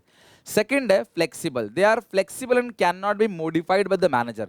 जितने भी मैनेजमेंट प्रिंसिपल्स है ना वो फ्लेक्सिबल है and can be modified by the manager. Manager इसको मॉडिफाई कर सकता है, इसको चेंज कर सकता है व्हेन सिचुएशन सो डिमांड। जब सिचुएशन डिमांड करेगा, सिचुएशन की जब जरूरत होगी, तो जो मैनेजमेंट के प्रिंसिपल है उनको चेंज किए जा सकते हैं। They give the manner enough discretion to do so. देखो मैनेजर को ये डिस्क्रिप्शन देता है कि आप अपने हिसाब से प्रिंसिपल को अपने हिसाब से चेंज कर सकते हो। आपकी सिचुएशन अलग है, आपको जैसे मान लो अच्छी सैलरी देना, तो यार अच्छी सैलरी का मतलब क्या है? गुड़गांव में अच्छी सैलरी का अलग मतलब है, गांव में कोई कंपनी है उसकी अच्छी सैलरी का अलग मतलब है, नोएडा का अलग मतलब है, तो हर जगह अच्छी सैलरी का मतलब अलग है। तो भैया आप अपने हिसाब से चेंज कर दो। अच्छा प्रिंसिपल, बहुत सारे प्रिंसिपल, एक प्रिंसिपल हम पढ़ेंगे अथॉरिटी रिस्पॉन्सिबिलिटी, कि भाई कितनी अथॉरिटी दोगे, कितनी रिस्पॉन्सिबिलिटी दोगे, कितना अपने पास रखोगे। तो अभी हर एक बिजनेस का मॉडल अलग अलग है कि आप किससे कितना पावर आप नीचे लेवल पे डेलीगेट करोगे। राइट लिखा हुआ है they give the manager enough discretion to do so. For example, the degree of concentration of authority, यानी centralization और decentralization, भाई कितना पावर अपने हाथ में रखे, कितना पावर नीचे बांटे। तो भैया ये कॉमन थोड़ी सब बिजनेस के लिए, सारे बिजनेस अलग अलग हैं, सबके बिजनेस में ये अलग अलग काम करेगा। अगला फॉर्म बाय प्रैक्टिस एक्सपेरिमेंट। जितने भी मैनेजमेंट के प्रिंसिपल्स है वो रातों रात नहीं बने हैं, जिसके लिए कीवर्ड क्या है? The principle of management are form by experience and collective wisdom of manager as well as experimentation. Experimentation और कलेक्टिव विजडम से ये प्रिंसिपल बनाए गए हैं, ऐसे रातों रात जो है हिट एंड ट्रायल मेथड से नहीं बनाए गए। मैनेजमेंट के प्रिंसिपल जो है वो परवेसिव है, however the extent of their applicability would very. यानी परवेसिव का मतलब क्या होता है? हर जगह अप्लाई होता है लेकिन अलग अलग तरीके से अप्लाई होगा, बट अप्लाई तो हर जगह होगा। जैसे एक प्रिंसिपल है डिवीजन ऑफ वर्क, कि भाई काम को आपने बांटना है, सारा का सारा काम एक इंसान को नहीं देना है, काम को टुकड़ों में बांट दे रहे, एक इंसान को एक ही काम देना है, matching to skills, qualification, expertise. तो भैया ये हर जगह अप्लाई होता है, घर में भी अप्लाई होता है, घर में भी सब लोग काम बांटते हैं, पापा का अलग काम, मम्मी का अलग काम, आपका अलग काम है, कंपनी में, स्कूल में, हर जगह यही होता है। अगला क्या है, बिहेवियरल नेचर। देखो management principles are form to guide and influence the behaviour of employ. Employ के बिहेवियर को गाइड करना कि वो कब कब की सिचुएशन में कैसा बिहेव करेंगे। Understanding the relationship between human and material resources in accomplish the organisation purpose. ध्यान रखना ये इसका है जहां पे रिलेशनशिप की बात आती है, ह्यूमन रिलेशनशिप की, मटेरियल रिसोर्सेज की बात करते हैं। कॉज एंड इफेक्ट रिलेशनशिप, कौन सा प्रिंसिपल लगाएंगे तो क्यों लगा रहे हैं इस प्रिंसिपल को, और इस प्रिंसिपल को लगाने का इफेक्ट क्या होगा। Contingent, most important, the application of principles of management is contingent और depending upon the prevailing situation. Contingent का मतलब क्या होता है, depending upon prevailing situation at a particular point of time. The application of principle has been change as per the requirement. For example employ deserve fair और just remuneration. लेकिन fair क्या होता है, जस्ट क्या होता है, वो डिपेंड करता है सिचुएशन टू सिचुएशन, बहुत सारे फैक्टर पे। इसको बोलते हैं कंटिंजेंट, जो किसी सिचुएशन पे डिपेंड करता है। अगला है बेनिफिट यानी कि इंपोर्टेंस। इंपोर्टेंस क्या है, मैनेजमेंट प्रिंसिपल ऑफ मैनेजमेंट के बेनिफिट क्या है। तो सबसे पहला बेनिफिट देखो ये, इसको आप ऐसे एक लाइन से याद कर सकते हैं इन शॉर्ट में। Management principles are scientific decisions. मैनेजमेंट प्रिंसिपल में जितने भी डिसीजंस है वो साइंटिफिक है। वो ऐसा मालिक सोचता है, आप पे फोर्स कर दिया गया, वो नहीं, साइंटिफिक है। यानी कि इसको साइंटिफिक समझते हो ना, प्रॉपर कॉज एंड इफेक्ट है, प्रॉपर बताएगा रीजन क्यों ऐसा हुआ, साइंस। ठीक है, जैसे साइंस भगवान को नहीं मानता, साइंस चंद्र ग्रहण सूर्य ग्रहण को नहीं मानता। साइंस कहता है सूर्य ग्रहण नहीं है, ये ऐसा, ये स्टार आ गया, वो प्लैनेट के सामने आ गया तो छुप गया, इस तरीके से साइंस बात करता है। लेकिन हम लोग हिंदू धर्म में क्या करते हैं, भाई ये हो गया, भगवान ने, राहु ने इसको ढक लिया, खा लिया, इस तरीके से चीजें हम लोग करते हैं। तो सबके अपनी अपनी धारणाएं हैं और सबकी धारणाओं का रेस्पेक्ट करना चाहिए। बट साइंस कहता है नहीं भैया, इसके पीछे जी यही रीजन है, इसलिए ऐसा हो गया। ऐसे एक बीमारी होती है चिकन पॉक्स टाइप का, लोग कहते हैं माता आ गई, भाई माता आ गई। साइंस कहता है नहीं यार, इस डेफिशिएंसी की वजह से बीमारी छा गई। राइट, साइंटिफिक डिसीजंस है, provide guidelines to the manager. ये मैनेजर्स को गाइडलाइन देता है ताकि मैनेजर अपनी सोशल रिस्पॉन्सिबिलिटी को पूरा कर सके, रिसोर्सेज का प्रॉपर तरीके से यूटिलाइजेशन कर सके, और कोई भी चेंजेस अगर आता है एक्सटर्नल एनवायरनमेंट में तो उसको इंटरनल एनवायरनमेंट लागू कर सके।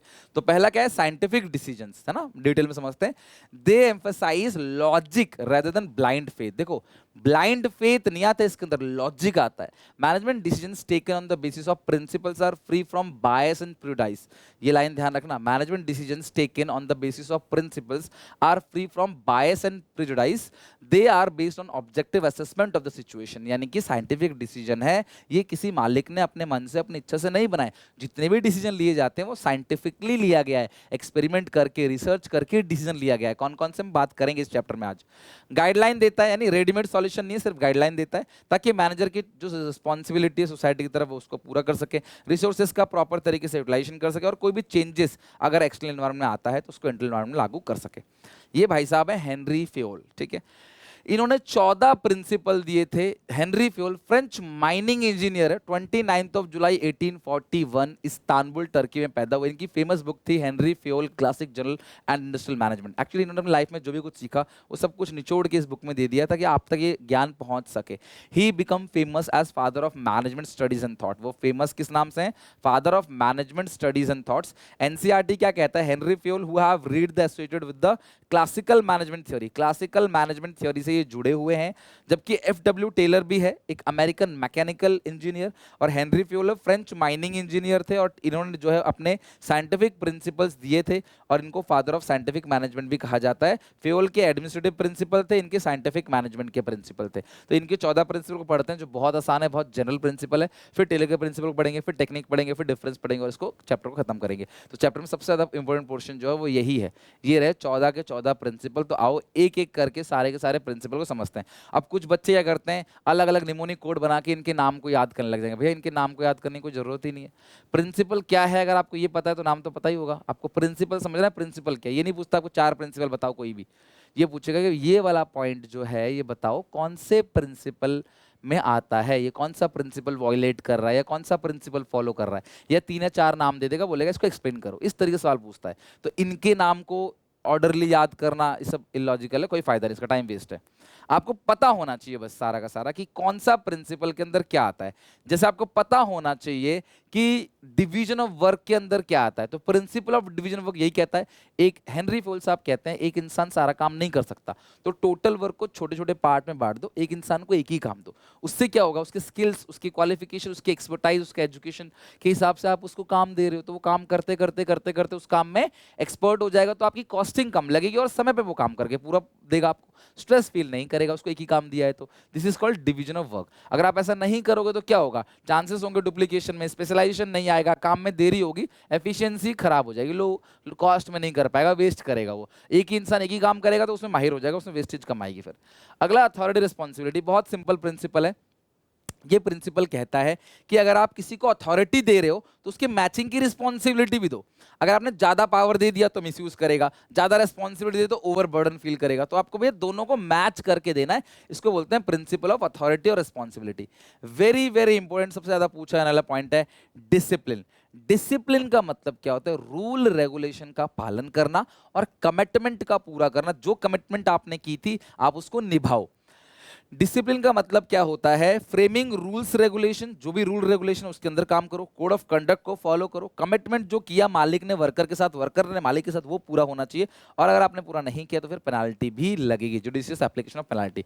डिसिप्लिन का मतलब क्या है कि अगर मान लो मैनेजर ने वर्कर के साथ कोई कमिटमेंट किया तो उसको पूरा करे, उसको बोलते हैं डिसिप्लिन। लॉ का पालन करे, दैट इज कॉल्ड डिसिप्लिन। अगला क्या है, unity of command. Unity of command का मतलब क्या है भैया, आपको एक ही बॉस की सुननी है। मान लो इस बॉस ने आपको कुछ कहा, राह चलते एक और बॉस था, उसने आपको कुछ कह दिया, तो आप कंफ्यूज हो मैं किसे काम करूं, आप दोनों का काम छोड़ दोगे, आप किसी काम नहीं करोगे, और वो जो दोनों बॉस है आपस में लड़ाई हो जाएगी दूसरे की, भाई मैंने काम बताया था तो तूने कैसे काम बता दिया, लड़ाई झगड़ा हो जाएगा। तो भाई यहाँ पे कहते हैं कमांड आप सिर्फ एक की सुनो, एक की कमांड सुनो। भाई मिलिट्री लाइन में भी यही चीज यूज होती है ना, मिलिट्री लाइन के अंदर भी चीज होती है। Order from one boss only, more than one boss से कंफ्यूजन क्रिएट होगा, ये डुअल सबऑर्डिनेशन को रोकेगा, इट प्रिवेंट डुअल सबऑर्डिनेशन। और the principle assembles resembles in military organisation भी इस प्रिंसिपल का पालन किया जाता है, it's called unity of command, यानी कि आपको एक बॉस की सुननी है। अगर आप ऐसा नहीं करते तो वॉयलेशन क्या होगा, कॉन्सिक्वेंसेस ऑफ वॉयलेशन। अगर आप नहीं इसका पालन करोगे, इसका उल्लंघन करोगे इस प्रिंसिपल का, तो होगा क्या, कंफ्यूजन क्रिएट होगा, मैं किसका काम करूं, वो बहाने बनाएगा, मैं उसका कर रहा था आपका नहीं कर पाया, मैं उसका कर रहा था आपका नहीं कर पाया। आप बनाते हो ना, उसका टेस्ट है इसलिए हम नहीं पढ़ रहे आपका सब्जेक्ट, उनसे कहते हैं आप उसका टेस्ट है इसलिए आपका सब्जेक्ट नहीं पढ़ पा रहे। Difficulty in maintaining discipline, discipline maintain नहीं होगा, और कहीं ना कहीं मैनेजर्स के बीच में ईगो क्लैशेस भी होगा, लड़ाई झगड़ा होगा। Unity of direction, one head one plan या वन यूनिट वन प्लान, एक ही दिशा में चलना है। ये मैं तुमको पढ़ाता भी था, मैं अभी भी तुमको ये कह रहा हूं कि यार एक गोल बनाओ, उसको अचीव करो, तब जाकर दूसरा गोल बनाओ। आप लोग क्या करते हो, एक गोल बनाते हो आधे घंटे बाद, फिर सोचते नहीं मैं ये नहीं करूंगा, अच्छा मैं वो नहीं करूंगा, ये नहीं। एक चीज सोचो, उसे खत्म करो, तब तक दिमाग में कुछ और लेके ना हो। जैसे अभी आप बैठ के बीएसटी का चैप्टर 1 और 2 का अच्छे से रिवीजन कर रहे हो, तो भैया बीएसटी का 1 और 2 रिवीजन हो जाए, तब कुछ और सोचना, हिंदी के बारे में या फिर इंग्लिश के बारे में या फिर आप जो भी अदर सब्जेक्ट, बाद में सोचना। पहले सोचो मुझे 2 चैप्टर अच्छे से खत्म करना है, right. According to this principle, all the members and employee of the organization must be directed towards one direction. There is achievement of organization goal. One head, one plan, one unit, one plan.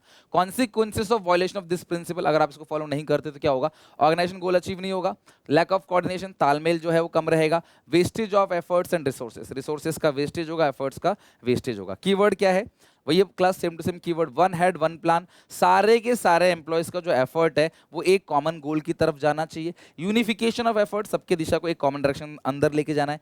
Base of coordination of concept, remove overlapping, overlapping नहीं होती। तो कौन सा वो principal है जहां से overlapping हट जाती है, वो है class one head one plan, unity of direction, और ये ओवरलैपिंग को रोकता है। सबसे ज्यादा इंपॉर्टेंट पॉइंट यही है। नेक्स्ट है 6 point, subordination of individual interest to general interest, है ना। आप अपने बारे में मत सोचो, पूरी ऑर्गेनाइजेशन के बारे में सोचो, कंपनी के बारे में सोचो। ये नहीं कि आपने भाई को अपना कॉन्ट्रैक्ट दे दिया, सस्ते में सामान जो है, अब मान लो इसको, ये कंपनी का मालिक है ना, इसको ये मान लो चीफ मैकेनिकल इंजीनियर है, इसको एक हाईवे बनाना है जहां पे लगेगा 200 करोड़ रुपए का, सरकार से बजट मिला है। अब यही काम एक बंदा 180 में कर रहा है, एक बंदा 190 करोड़ में कर रहा है, तो ये क्या करता है, 190 करोड़ वाले को काम देता है, क्योंकि उसका भाई है, तो वहाँ 100 करोड़ रुपए ज़्यादा मिलेगा, तो उसको फायदा पहुंचाया, कहीं ना कहीं इसको भी घूस मिलेगा। तो इसीलिए इसने क्या किया, इस काम को इसको दे दिया। अब ये बंदा जो है इसको घूस देगा, तो ये सारा का सारा माल जो है मिलावट का माल लगाएगा, और वो हाईवे धंस जाएगी और बिल्डिंग गिर जाएगी, या फिर मान लो फ्लाईओवर बनाया तो वो टूट जाएगा। तो ये ऐसा काम नहीं करना है, घूस नहीं लेना है।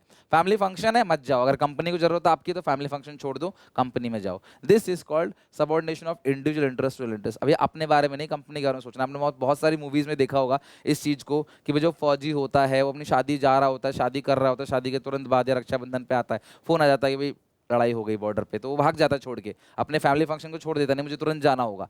तो ये एग्जांपल है कि भाई आप अपने बारे में नहीं सोचते हो, आप अपने देश के बारे में पहले सोच रहे हो, कंपनी के बारे में सोच रहे हो। तो यही है subordination of individual interest general interest. आप अपने बारे में नहीं सोचोगे, आप कंपनी के बारे में सोचोगे। और ध्यान रखना है, सबसे इंपॉर्टेंट कीवर्ड ये रहा, while taking decisions manager must give priority to the benefit of organization। आपको प्रायोरिटी देना है कंपनी के बारे में, नॉट पर्सनल बेनिफिट। अपने बारे में नहीं सोचना है, कंपनी के बारे में सोचना है। Employ should show exemplary behaviour, घूस नहीं लेना है आपको, है ना। फैमिली फंक्शन को छोड़ देना है, अगर आप कंपनी में आपकी जरूरत है वहां जाओ। अगला है principle of remuneration to person. अच्छी सैलरी दो, कॉम्पिटिटिव सैलरी दो वर्कर को, ताकि वो टिक के काम कर सके। वर्कर को अंडर पे मत करो, उसका शोषण मत करो, वो कभी अच्छे से काम नहीं करेगा। अगर आप चाहते हो कोई बच्चा अच्छे से काम, कोई कंपनी में वर्कर अच्छे से काम करे, तो भैया उसको अच्छी सैलरी दो। This is called remuneration to person. अगर आप ऐसा नहीं करोगे तो वर्कर छोड़ के चला जाएगा, और वर्कर डिससेटिस्फाई होगा और मोटिवेट होगा, और वो कभी अपने बेस्ट एबिलिटी से परफॉर्म नहीं कर पाएगा। और साइंटिफिक मैनेजमेंट का एक प्रिंसिपल है, हार्मनी नॉट डिस्कॉर्ड। ये उससे मैच खाता है, राइट। ये क्या करता है, उससे मैच खाता है। Pay as per the financial capacity of your firm. तो अपनी जो फाइनेंशियल कैपेसिटी है फर्म की, उसके हिसाब से आप उसको अच्छा पे करो। अच्छा कमा रहे हो तो अच्छा दो उसको।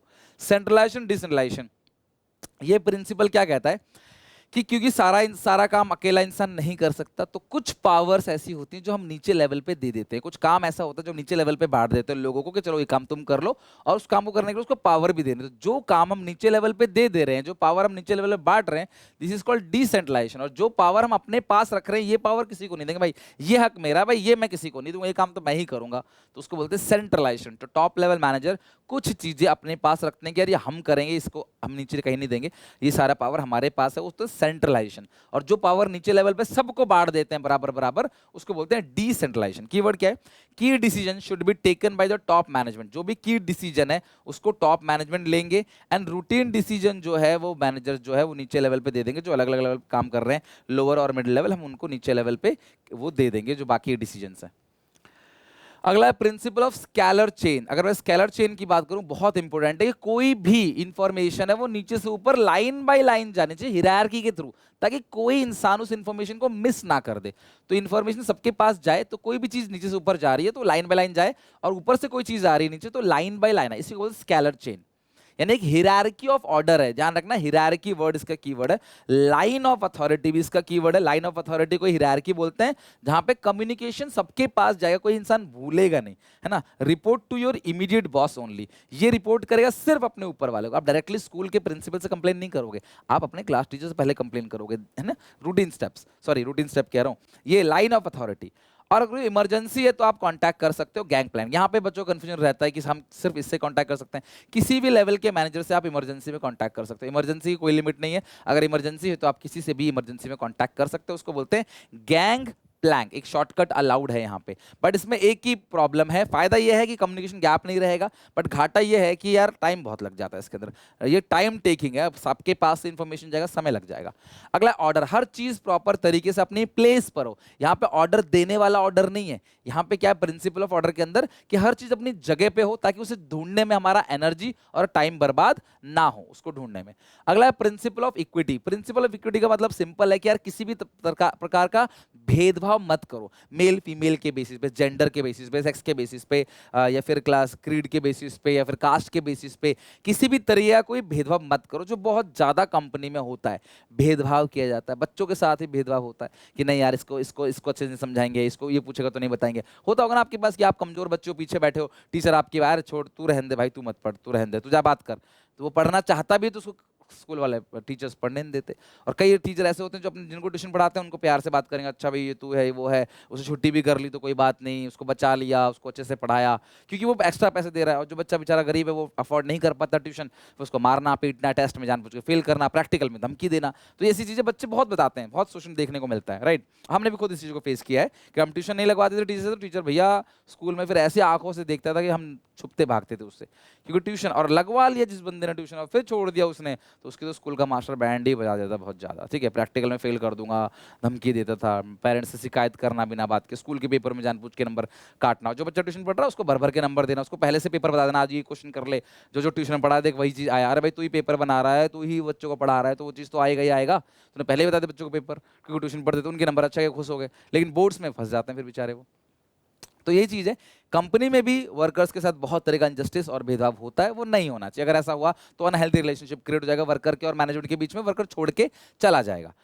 तो फेयर, काइंड और just treatment to employ, no discrimination with employees on the basis of caste, greed और जेंडर, सेम पॉलिसी रूल सबके लिए होना चाहिए, हर के लिए। अच्छा, इक्विटी का ये मतलब नहीं कि सबको बराबर बराबर सैलरी दो, इक्विटी का मतलब है ट्रीटमेंट सबके साथ बराबर रखो, जो बेसिक रूल्स है वो सबके लिए सेम होने चाहिए। नो प्रेफरेंस टू मेल और फीमेल पर्सन और रिलीजन के बेसिस पे। कॉन्ट्राडिक्ट टेक्निक्स, अच्छा एक टेक्निक हम पढ़ेंगे टेलर का, differential piece wage rate system, उस टेक्निक को ये क्या करता है, वायलेट करता है। वहां पे वो कहता है भेदभाव करो, वो इसको वायलेट करता है। वहां पे कहता है कि भाई जो अच्छे से काम कर रहा है उसको अच्छा पैसा दो, ज्यादा पैसा दो, यहाँ पे सब नहीं, बराबर सबको ट्रीट करना है, ठीक है। तो ये उसका वायलेशन है। Stability of tenure of personal, यानी कि एम्प्लॉयज को लंबे समय तक रोक के रखना। यहाँ पे एक कीवर्ड बहुत इंपॉर्टेंट है कि यार उसको सेटल होने का मौका दो। वर्कर को ना आपने फ्रीक्वेंट ट्रांसफर, फ्रीक्वेंट टर्मिनेशन नहीं करना है। कोई नया वर्कर आया है, आपने इतनी ट्रेनिंग दी, इतना कुछ सिखाया, तो उसको क्विकली सेटल होने का टाइम दो, थोड़ा सा समय दो उसको, ताकि वो टिक सके, फिर उससे कुछ उम्मीद करो, तुरंत नहीं होगा, right. No frequent transfer termination, minimum time to employ settle down, और जॉब सिक्योरिटी दो वर्कर को। अगला है इनिशिएटिव। इनिशिएटिव मतलब क्या, वर्कर के सजेशन को वेलकम करो। टेलर भी सेम यही प्रिंसिपल कहते हैं, कोऑपरेशन नॉट इंडिविजुअलिज्म के अंदर, उनके प्रिंसिपल में, कि अगर वर्कर कोई सजेशन दे रहा है तो उसको वेलकम करो। अच्छा तू हमें बताएगा, अब तू मुझे सिखाएगा, चल बैठ जा, ज्ञान मत दे, यहाँ ऐसे नहीं करना है। उसके सजेशन वेलकम, अच्छा ठीक है आप बताना चाहते हो, बताओ क्या कर सकते हैं, सोचो समझो, क्या पता कोई अच्छा आइडिया दे दे आपको, उसको रिवॉर्ड भी दो, है ना, उसके अच्छा आइडिया पे। Is called initiative. मतलब भैया उसको फील कराओ कि यार वो भी कंपनी का हिस्सा है, तो अगर वो कोई सजेशन दे रहा है तो उसके सजेशन को वेलकम करो, क्रिटिसाइज मत करो। अगर आप ऐसा नहीं करोगे वर्कर डिमोटिवेट हो जाएगा और वर्कर अपनी बेस्ट एबिलिटी से परफॉर्म नहीं करेगा। एस्पिरिट डी कॉप्स कहता है यूनिटी इज स्ट्रेंथ। आप एक इंसान को काम ना देइए, ग्रुप को काम दो। एक इंसान क्या पता अपना काम अच्छे से ना कर पाए, लेकिन ग्रुप का गोल जो अचीव कर लेगा। अगर ये छुट्टी पे भी है ना तो ये लोग मिलकर से काम कर देंगे, तो ये फायदा है जब हम ग्रुप से काम कराते हैं। This is called Spirit D cops. Match चल रहे हैं, ठीक है, तो मैच में क्या होता है, ग्रुप काम करता है। एक इंसान नहीं चला, अभिषेक शर्मा नहीं चल रहा, और भी खिलाड़ी ना वो चलेंगे तो मैच अच्छे से जीत जाएगी India, right. Team spirit is more than the individual spirit. जो टीम स्पिरिट है वो हमेशा ज्यादा होता है इंडिविजुअल स्पिरिट से। वर्क करते हैं टीम स्पिरिट से। यूनिटी स्ट्रेंथ, यहाँ पे आता है यूनिटी स्ट्रेंथ, ये भी आई को वी से रिप्लेस करता है कि आई नहीं वी होना चाहिए। और ये यूनाइटेड वी स्टैंड और divide we fall principle follow करते हैं। एक साथ रहेंगे तो स्टैंड करेंगे, अलग अलग रहेंगे तो भैया गिर जाएंगे। This principle was use in movie Chak De in India, और ये आई को वी से रिप्लेस करता है। यूनिटी स्ट्रेंथ, ये ध्यान रखना, यहाँ पे बात करता है ग्रुप बनाओ, इंडिविजुअल को काम मत दो, ग्रुप को काम दो। अगला है साइंटिफिक मैनेजमेंट। ध्यान समझना, यह है बात टेलर की। फ्योल के 14 प्रिंसिपल हमने पढ़ लिए, अब पढ़ते हैं टेलर के भी 4 साइंटिफिक प्रिंसिपल थे, वो पढ़ते हैं। टेलर मैंने बता दिया class, Frederick Winslow Taylor American born है और ये पेंसिल्वेनिया यूएसए में पैदा हुए थे। Father of scientific management. 4 principles इन्होंने फॉर्मुलेट किए, 4 प्रिंसिपल दिए। FW Taylor, American mechanical engineer who sought to improve industrial efficiency, father of scientific management कहा जाता है। ये 4 प्रिंसिपल्स उन्होंने दिए थे, एक करके सारे प्रिंसिपल पढ़ते हैं। पहला प्रिंसिपल जो इन्होंने दिया था वो था science not rule of thumb.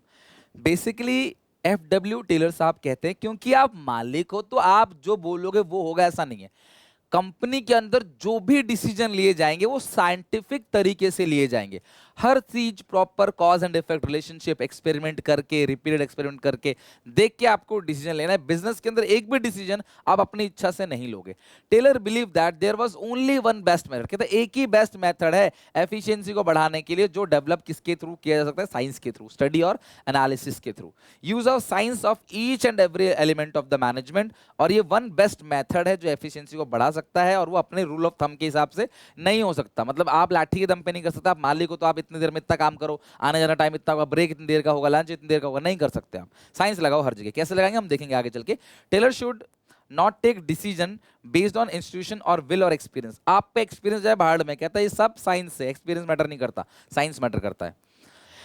पहला के बाद दूसरा जो प्रिंसिपल है, हार्मनी नॉट डिस्कॉर्ड, मिलजुल के काम करना है, लड़ाई झगड़ा नहीं करना। हमेशा कंपनी का वर्कर सोचता है सारा काम मैं करता हूं, मालिक कुछ नहीं करता। मालिक कहता है वर्कर कुछ नहीं करते, सिर्फ खाते हैं, रिसोर्सेज का वेस्ट करते हैं, तनख्वाह लेते हैं मुफ्त की। ये जो चीज है ना, ऐसा नहीं होना चाहिए। मिलजुल के काम करो आप, मिलजुल के। अगर कंपनी को कोई गेन हो रहा है तो कंपनी उस गेन को वर्कर के साथ शेयर करे। तुम कमा रहे हो तो तुम्हारा वर्कर भी तो ग्रो करेगा, तभी तो वर्कर अच्छे से काम करेगा, तुम फिर ग्रो करोगे। समझ रहे हो बात को? This is called harmony not Discord. मिलजुल के काम करना है, लड़ाई झगड़ा नहीं करना है, प्रॉपर अंडरस्टैंडिंग होनी चाहिए मैनेजमेंट के और वर्कर्स के बीच में। तो देखो इसमें कुछ कीवर्ड्स है। मैनेजमेंट गेन शेयर करेगा वर्कर के साथ। Worker should work hard and willing to accept the change good for the company. कोई भी चेंज अगर कंपनी के लिए अच्छा है तो उसको एक्सेप्ट करे। इंटरेस्ट ऑफ वर्कर और मैनेजमेंट सेम है। Prosperity of employer can not exist for long time. भाई लंबे समय तक आप अपना फायदा नहीं कर सकते वर्कर के फायदे को इग्नोर किए बिना, तो भैया दोनों साथ साथ चलेंगे। और अगर दोनों के नेगेटिव एटीट्यूड को हटाने के लिए एक टेक्निक हम आगे पढ़ेंगे, उसको बोलते हैं mental exercise. Unification, harmony, integration between worker और मैनेजमेंट, और मैचिंग करता है प्रिंसिपल ऑफ रेम्यूनरेशन। कंपनी अच्छा कमा रही तो अच्छा सैलरी दे, तो ये उस प्रिंसिपल से मैच खाता है, harmony not Discord.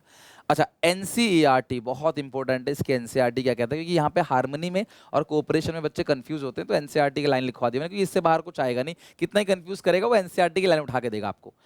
Management should share the gain of the company if any with the worker. At the same time worker should work hard and वो चेंजेस को एक्सेप्ट करेगा जो कंपनी के लिए फायदेमंद होगा। Japanese work culture is a classic example of such situation. Harmony not Discord में Japanese work culture की बात होती है। इन Japanese company paternalistic style of management is in practice. There is a complete openness between the management and worker.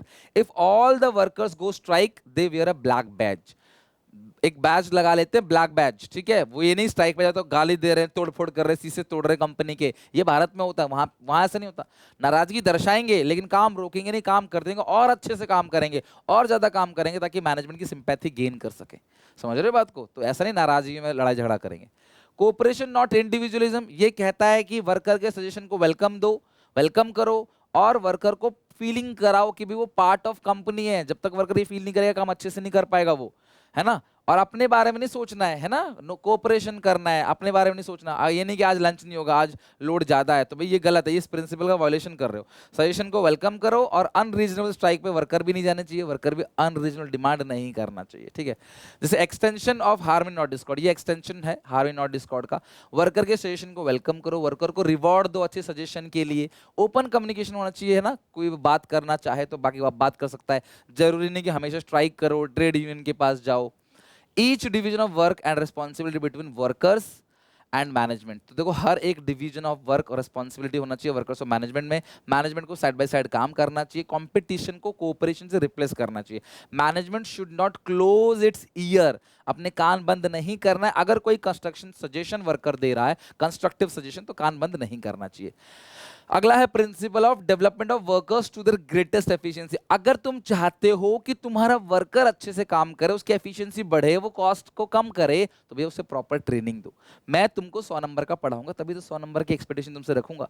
मैं पढ़ाता तुमको हूं नहीं, एक्सपेक्टेशन तुमसे रखता हूं, तो कैसे काम चलेगा, right. Taylor was in view that concern for efficiency could be built in right from the process of employee selection.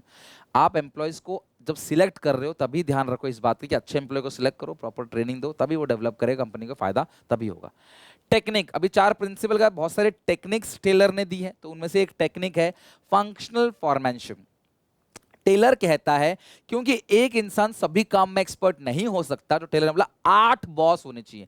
8 boss, 4 planning department में, 4 ऑपरेशनल डिपार्टमेंट में, ठीक है। Taylor advocated separation of planning और एग्जीक्यूशन फंक्शन। ये आता है functional foremanship की technique. ये प्रिंसिपल नहीं है, ध्यान रखना, ये टेक्निक्स है। प्लानिंग डिपार्टमेंट से बोला गया भैया तुम्हारा मेन काम है प्लानिंग करना, तुम फिजिकल वर्क नहीं करोगे, तुम्हारा काम सिर्फ बैठ के सोचना है, तुमको फ्री कर दिया, तुम्हें ये कोई काम नहीं करना। इनसे बोला भैया तुम काम करो, तुम ज्यादा दिमाग मत लगाओ। इनमें 4 बॉस बना दिए, इनमें 4 बॉस, इनके नाम याद रखना, हो सके तो कमेंट्स में लिखो, कभी दोबारा भूलोगे नहीं। और याद करो, अगर आप पहले मैंने पढ़ाया था, मैंने बोला था कमेंट्स में लिखो। जब आप लिखते हो ना कमेंट में, और आप हफ्ता 10 दिन में से याद करते हो, तो वो हमेशा याद रहता है, वो भूलते नहीं, आप पढ़ते हो तो आपको याद आता है, हमने लिखा था कुछ। रूट क्लर्क रास्ता बताएगा, इंस्ट्रक्शन देने वाला इंस्ट्रक्शन कार्ड क्लर्क, टाइम पे काम हो रहा है कि नहीं हो रहा, प्रॉपर कॉस्ट के अंदर हो रहा है कि नहीं हो रहा, this is called time and cost clerk. और डिसिप्लिन चेक करता है, क्वालिटी चेक करता है, काम डिसिप्लिन मतलब डिसिप्लिन से काम हो रहा है कि नहीं हो रहा, क्वालिटी नहीं डिसिप्लिन चेक करता है कि जो भी काम हो रहा है वो डिसिप्लिन से हो रहा है कि डिसिप्लिन से होना बहुत जरूरी है। काम होना तो जरूरी है, लेकिन वो डिसिप्लिन से होना भी जरूरी है। ये नहीं कि स्कूल में आप पढ़ाई करते हो डिसिप्लिन से जाते हो ना, उसी तरीके से अगर आप स्कूल में जीन्स में जाओगे, स्कूल ड्रेस में नहीं जाओगे, तब भी तो पढ़ाई हो सकती है, तब भी समझ आएगा, लेकिन नहीं, डिसिप्लिन मेंटेन रखना है। ऑपरेशनल डिपार्टमेंट गैंग बॉस, ये सारे रिसोर्सेस अरेंज कराएगा, स्पीड चेक करेगा स्पीड बॉस, मशीनरी खराब हो गई तो ठीक कौन कराएगा, रिपेयर बॉस। और क्वालिटी चेकर कौन है, इंस्पेक्टर, चेक करेगा, इंस्पेक्शन करेगा, प्रॉपर क्वालिटी सामान हो रहा है कि नहीं हो रहा। तो कहते हैं स्पेशलाइज को अपॉइंट करना, प्लानिंग एग्जीक्यूशन डिपार्टमेंट को सेपरेट करना, और ये यूनिटी ऑफ कमांड को वायलेट करता है, सबसे इंपॉर्टेंट है ना। डिवीजन ऑफ वर्क को फॉलो करता है, डिवीजन ऑफ वर्क को फॉलो कर दिया, काम बांट दिया, लेकिन यूनिटी ऑफ कमांड को वायलेट करता है। वहां कहते हैं एक ही बॉस की सुनो, हेनरी फेल कहते हैं, टेलर कहते हैं जी 8 बॉस की सुनो। Standardisation and simplification of work, ये कहते हैं कि प्रोडक्ट का ना एक स्टैंडर्ड होना चाहिए, आपकी क्वालिटी, आप किस टाइप की क्वालिटी का सामान दे रहे हो। घड़ी आती है 10,000 की रेंज की घड़ियां 10,000 की क्वालिटी वाली होंगी, 10 लाख की घड़ियां 10 लाख की क्वालिटी वाली होंगी। तो ये कहते हैं भैया स्टैंडर्डाइजेशन का मतलब क्या है कि आपका प्रोडक्ट का एक यूनिक होना चाहिए, सारे एक जैसे होना चाहिए, स्टैंडर्ड उनका होना चाहिए। और सिंप्लीफिकेशन मतलब क्या, अननेसेसरी प्रोडक्ट मत बनाओ, प्रोडक्ट को सिंपल रखो, अननेसेसरी डाइवर्सिफिकेशन मत करो। Refine to develop a standard which should be followed throughout the organisation, एक स्टैंडर्ड सेट करो और पूरी कंपनी में वो स्टैंडर्ड जो है वो फॉलो होगा। Benchmarking are aim at standardising the work, किसी को बेंचमार्क मान लो, फ्लिपकार्ट जो है वो अमेजन का बेंच मतलब वो कहता है बेंचमार्क है, उसको देख के उसके ऐसा बनना है। बेंचमार्क मतलब किसको देख के आप किसके ऐसा बनना चाहते हो। Standardisation refers to process of setting standard for every business activity, these standards are benchmarks which must be adhered to during the production. और ये जो सिंप्लीफिकेशन है उसका मतलब क्या, अननेसेसरी लाइन ऑफ प्रोडक्ट को हटा देना। जैसे स्टैंडर्डाइजेशन का मतलब क्या होता है, अलाउज इंटरचेंजेबिलिटी। स्टैंडर्डाइजेशन का मतलब कैसे, सेम बैटरी हर फोन में लग जाए, सेम चार्जर हर फोन में लग जाए, दिस इज कॉल्ड स्टैंडर्डाइजेशन, इसी को बोलते हैं ना। Allows interchangeability. Bring uniformity and setting quality standards from selection of raw material, आपका ना एक क्वालिटी स्टैंडर्ड होना चाहिए कि भाई हमारी बहुत अच्छी क्वालिटी स्टैंडर्ड है, बहुत खराब क्वालिटी स्टैंडर्ड है, किस क्या स्टैंडर्ड है आपके प्रोडक्ट का, वो चीज़ होती है आपकी स्टैंडर्डाइजेशन। और सिंप्लीफिकेशन मतलब जैसे कोई गाड़ी कंपनी बना रही है तो वो अननेसेसरी चार रंग की जगह 40 अलग अलग कलर में लेके आ रही है, कोई फायदा नहीं। सिंप्लीफाई करो, प्रोडक्ट को सिंपल रखो, अननेसेसरी प्रोडक्ट का डाइवर्सिफिकेशन मत करो, वेरी सिंपल रखो चीजों को। वर्क स्टडी के अंदर आता है fatigue study, method study, time study और मोशन स्टडी। तो आप ये करके 4 के 4 स्टडी को पढ़ते हैं। सबसे पहला इसके अंदर फैटिग स्टडी। फैटिग स्टडी क्या होता है, थकान अध्ययन। जब कोई इंसान काम करेगा तो क्वाइट ऑब्वियस है कि वो थोड़ी देर में थक जाएगा, तो उसको ब्रेक चाहिए।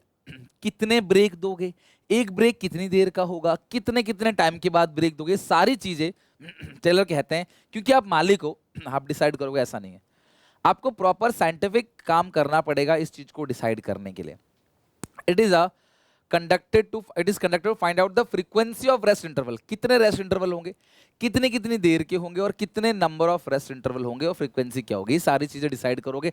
तो ये कैसे करोगे, इसने बोला कि आप हजारों वर्कर को सामने बिठाओ और स्टॉप वॉच लेके देखो कि वो काम करते करते कितनी देर में थकना स्टार्ट हो रहे हैं, टाइम नोट डाउन करो, फिर वहां ब्रेक दो, ब्रेक के बाद दोबारा कितनी बार एनर्जाइज हो रहे हैं। तुम देखना, तुम अगर 1 घंटा पढ़ रहे हो ना तो तुम थक जाओगे बहुत ज्यादा, तुम डाउन फील करोगे। तुम 1 घंटे पे 15 मिनट का ब्रेक ले लो, फ्रेश हवा में जाओ, थोड़ा घूम फिर लो, कुछ भी करो पढ़ाई से हटके, तो तुम दोबारा चार्ज अप हो जाओगे, फिर तुम 1 घंटा दोबारा पढ़ पाओगे। तो भैया ये सारी चीजें आप अपने हिसाब से नहीं, स्टॉप वॉच लेके हजारों वर्कर को देख के उनका एवरेज टाइम निकाल के इस बेसिस पे डिसाइड करना है कितने रेस्ट इंटरवल दोगे आप, कितनी कितनी देर में। अगला क्या है, सेकंड मेथड स्टडी। ये कहते हैं भैया कौन सा मेथड है, अलग अलग मेथड से वर्कर से काम कराओ, और सबसे बेस्ट मेथड लगे उसको हमेशा के लिए उसको लागू कर दो सबके ऊपर। अपने मन से डिसाइड मत करना बस कि ये साइंटिफिक तरीके से डिसाइड होगा, प्रैक्टिकली साइंस लगा के। Taylor devise the concept of assembly line using method study. Method study लगा के टेलर ने कौन सा कॉन्सेप्ट डिसाइड किया था? असेंबली लाइन का। आता है एमसीक्यू, ध्यान रखना। Finding the best method, best method किससे काम होगा? Selection of method which minimise the cost and maximise the quality, devising the concept of assembly line, है ना, ये तो बता दिया मैंने आपको। अगला है टाइम स्टडी। किसी भी काम को करने का समय क्या है? This is called time study. The technique of time study is conducted to determine the objective of time study, है ना, कि भाई टाइम कि किसी भी काम को कितनी देर में किया जाएगा। और ये जो टाइम स्टडी है ना, बहुत इंपॉर्टेंट है, ये डिसाइड करता है कि तुम्हें कितने वर्कर की जरूरत पड़ेगी, ध्यान रखना। The objective of time studies to determine the number of workers are to be employed. कितने वर्कर की आपको जरूरत पड़ेगी। कैटेगराइजिंग, वर्कर की कैटेगरी बना दो, कौन कौन एफिशिएंट है, कौन कौन इनएफिशिएंट है। एफिशिएंट वर्कर किसको बोलेंगे? जो गोल को समय पे पूरा कर सकता है। जो गोल को पूरा नहीं करता उसको बोलते हैं इनएफिशिएंट वर्कर। ये कैटेगरी बन जाती है टाइम स्टडी के अंदर। जो टाइम पे काम पूरा करेगा एफिशिएंट है, टाइम पे नहीं करेगा इनएफिशिएंट है। अच्छा सर, अब टाइम को कैसे डिसाइड करोगे? मालिक अपनी इच्छा से करेगा, अपने एक्सपीरियंस से करेगा? ना, सारे वर्कर को बिठा दो, हजारों वर्कर को बिठाओ और स्टॉप वॉच लेके नोटिस करो कि कौन काम को कितनी देर में कर रहा है। उसका एक एवरेज टाइम निकालो और लागू कर दो, इस इतनी देर में आपको काम को पूरा करना है। तो to find out the standard time, time standard, और कितना टारगेट वर्कर को दे पाएंगे टाइम के हिसाब से, और कितने वर्कर्स की तुमको जरूरत पड़ेगी उस टारगेट को पूरा करने के लिए। अगला है मोशन स्टडी। ये ना मूवमेंट की बात करता है। कंपनी वर्कर में बहुत सारे ऐसे मूवमेंट करता है जो टाइम पास वाले मूवमेंट होते हैं। जैसे आप स्कूल में करते हो, टाइम पास, बाहर निकल गए, वॉशरूम के बाहर निकल गए, यहाँ घूम रहे हो, चक्कर लगा रहे हो, किसी क्लास में झाँक रहे हो, कहीं वॉशरूम में जा रहे हो, कहीं कैंटीन में जा रहे हो, तो भैया वो अननेसेसरी अनप्रोडक्टिव मूवमेंट है, उसको एलिमिनेट करेगा। तो टेलर कहता है नजर रखो वर्कर पे, उनकी कौन कौन सी मूवमेंट्स हो रही हैं, कौन कौन सी अनप्रोडक्टिव नोट डाउन करो, उसके नियम कानून बना दो कि भैया कैंटीन में नहीं जा सकते लंच से पहले, किसी क्लासरूम के बाहर किसी को नहीं खड़ा होना है, चौक डस्टर या मार्कर लेने के लिए किसी बहाने से दूसरी क्लास में नहीं जाना है। तो जब नियम कानून बन जाएंगे तो आप उसे फॉलो करोगे। तो डिफरेंशिएट बिटवीन प्रोडक्टिव और नॉन प्रोडक्टिव मूवमेंट्स, और एलिमिनेट करोगे नॉन प्रोडक्टिव मूवमेंट्स को। और ये डिजाइन करेंगे इक्विपमेंट, टूल, फर्नीचर, इस तरीके से डिजाइन करेंगे ताकि अनप्रोडक्टिव मूवमेंट एलिमिनेट हो। जैसे बंदा सिलाई कर रहा है, उसे सीजर चाहिए, बॉबिन चाहिए, थ्रेड चाहिए, तो बार बार जा रहा है, निडल चाहिए, सीजर चाहिए, तो बार बार दूसरी जगह जा रहा है, लेके आ रहा है, ला रहा है। वहीं रखवा दो यार, उसके डेस्क के नीचे ही, उसके मशीन के नीचे ही रखा दो वो सारा का सारा टूल किट, तो उसे कहीं जाना नहीं पड़ेगा, टाइम बचेगा, वो सारा का सारा काम करेगा अच्छे से, टाइम बचाएगा, है ना, ये चीज है। Differential piece visit system. ये बंदा सो रहा है, देखो कॉफी पी के आराम सो रहा है, ये बंदा बेचारा मेहनत कर रहा है, दोनों को बराबर बराबर सैलरी दोगे ना, तो कल को ये बंदा भी सोने लग जाएगा, है ना। तो इसलिए इसको ज्यादा पैसा दो क्योंकि ज्यादा काम कर रहा है, और इसको कम पैसे दो ताकि इसको डिमोटिवेशन लगे, इसको मोटिवेशन लगे, ताकि ये इसके जैसा बने। बराबर दोगे तो ये इसके जैसा बन जाएगा। फिर इसी बोलते हैं differential piece visit system. Principle of equity को ये क्या करता है? वायलेट करता है। ये स्ट्रॉन्गेस्ट मोटिवेटर है, एफिशिएंट और इनएफिशिएंट वर्कर को आइडेंटिफाई करेगा, और ये जो बंदा अच्छे से काम करेगा, हायर रेट से काम करेगा, सैलरी भी उसको हायर मिलेगी। जितना ज्यादा अच्छे से काम करोगे उतना ज्यादा सैलरी मिलेगी आपको मोटिवेशन देने के लिए। Differential piece visit system. Last है mental revolution. Negative attitude worker का हमेशा कंपनी की तरफ रहता है, कंपनी का वर्कर की तरफ, मतलब वर्कर का मैनेजमेंट की तरफ, मैनेजमेंट का वर्कर की तरफ। इस नेगेटिव एटीट्यूड को हटाना ही क्या है? मेंटल रेवोल्यूशन है। यानी change the outlook of management and worker towards each other. दोनों एक दूसरे के लिए जो नेगेटिव एटीट्यूड, नेगेटिव आउटलुक रखते हैं, उसको हटाना ही क्या है? मेंटल रेवोल्यूशन है। आया समझ? अब लास्ट हम पढ़ते हैं इसका डिफरेंस, देन हमारा ये चैप्टर भी पूरी तरीके से खत्म। तो पहला क्या है? टेलर। टेलर और फ्यूल की कंट्रीब्यूशन का एक तरीके से difference. Taylor technique or principles are concern with workers efficiency. Taylor ने जितने भी प्रिंसिपल्स दिए हैं वो वर्कर की एफिशिएंसी के लिए दिए हैं, लेकिन फ्यूल एक प्रैक्टिशनर थे, टेलर एक साइंटिस्ट थे। फ्यूल ने जितने भी 14 प्रिंसिपल दिए वो मैनेजर्स के लिए दिए हैं कि मैनेजर को कैसा बिहेव करना चाहिए। यहाँ पे वर्कर्स के लिए था ये लेवल, टेलर ने वर्कर के लिए था, तो लोएस्ट लेवल से शुरुआत करी, जबकि फ्यूल जो है started his studies and approach from the highest level in the organisation. Highest level से शुरुआत करी इन्होंने। एम्फसाइज किस पे ध्यान दिया?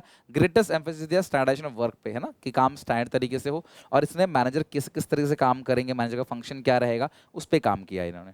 फोकस की बात करें, टेलर का जो मेन फोकस था वो एलिमिनेट करना वेस्टफुल मूवमेंट को, जितने भी वेस्टफुल मूवमेंट कंपनी के अंदर होते हैं ना, उसको एलिमिनेट करना, saving energy of workers and it focus on increase in productivity को बढ़ाना।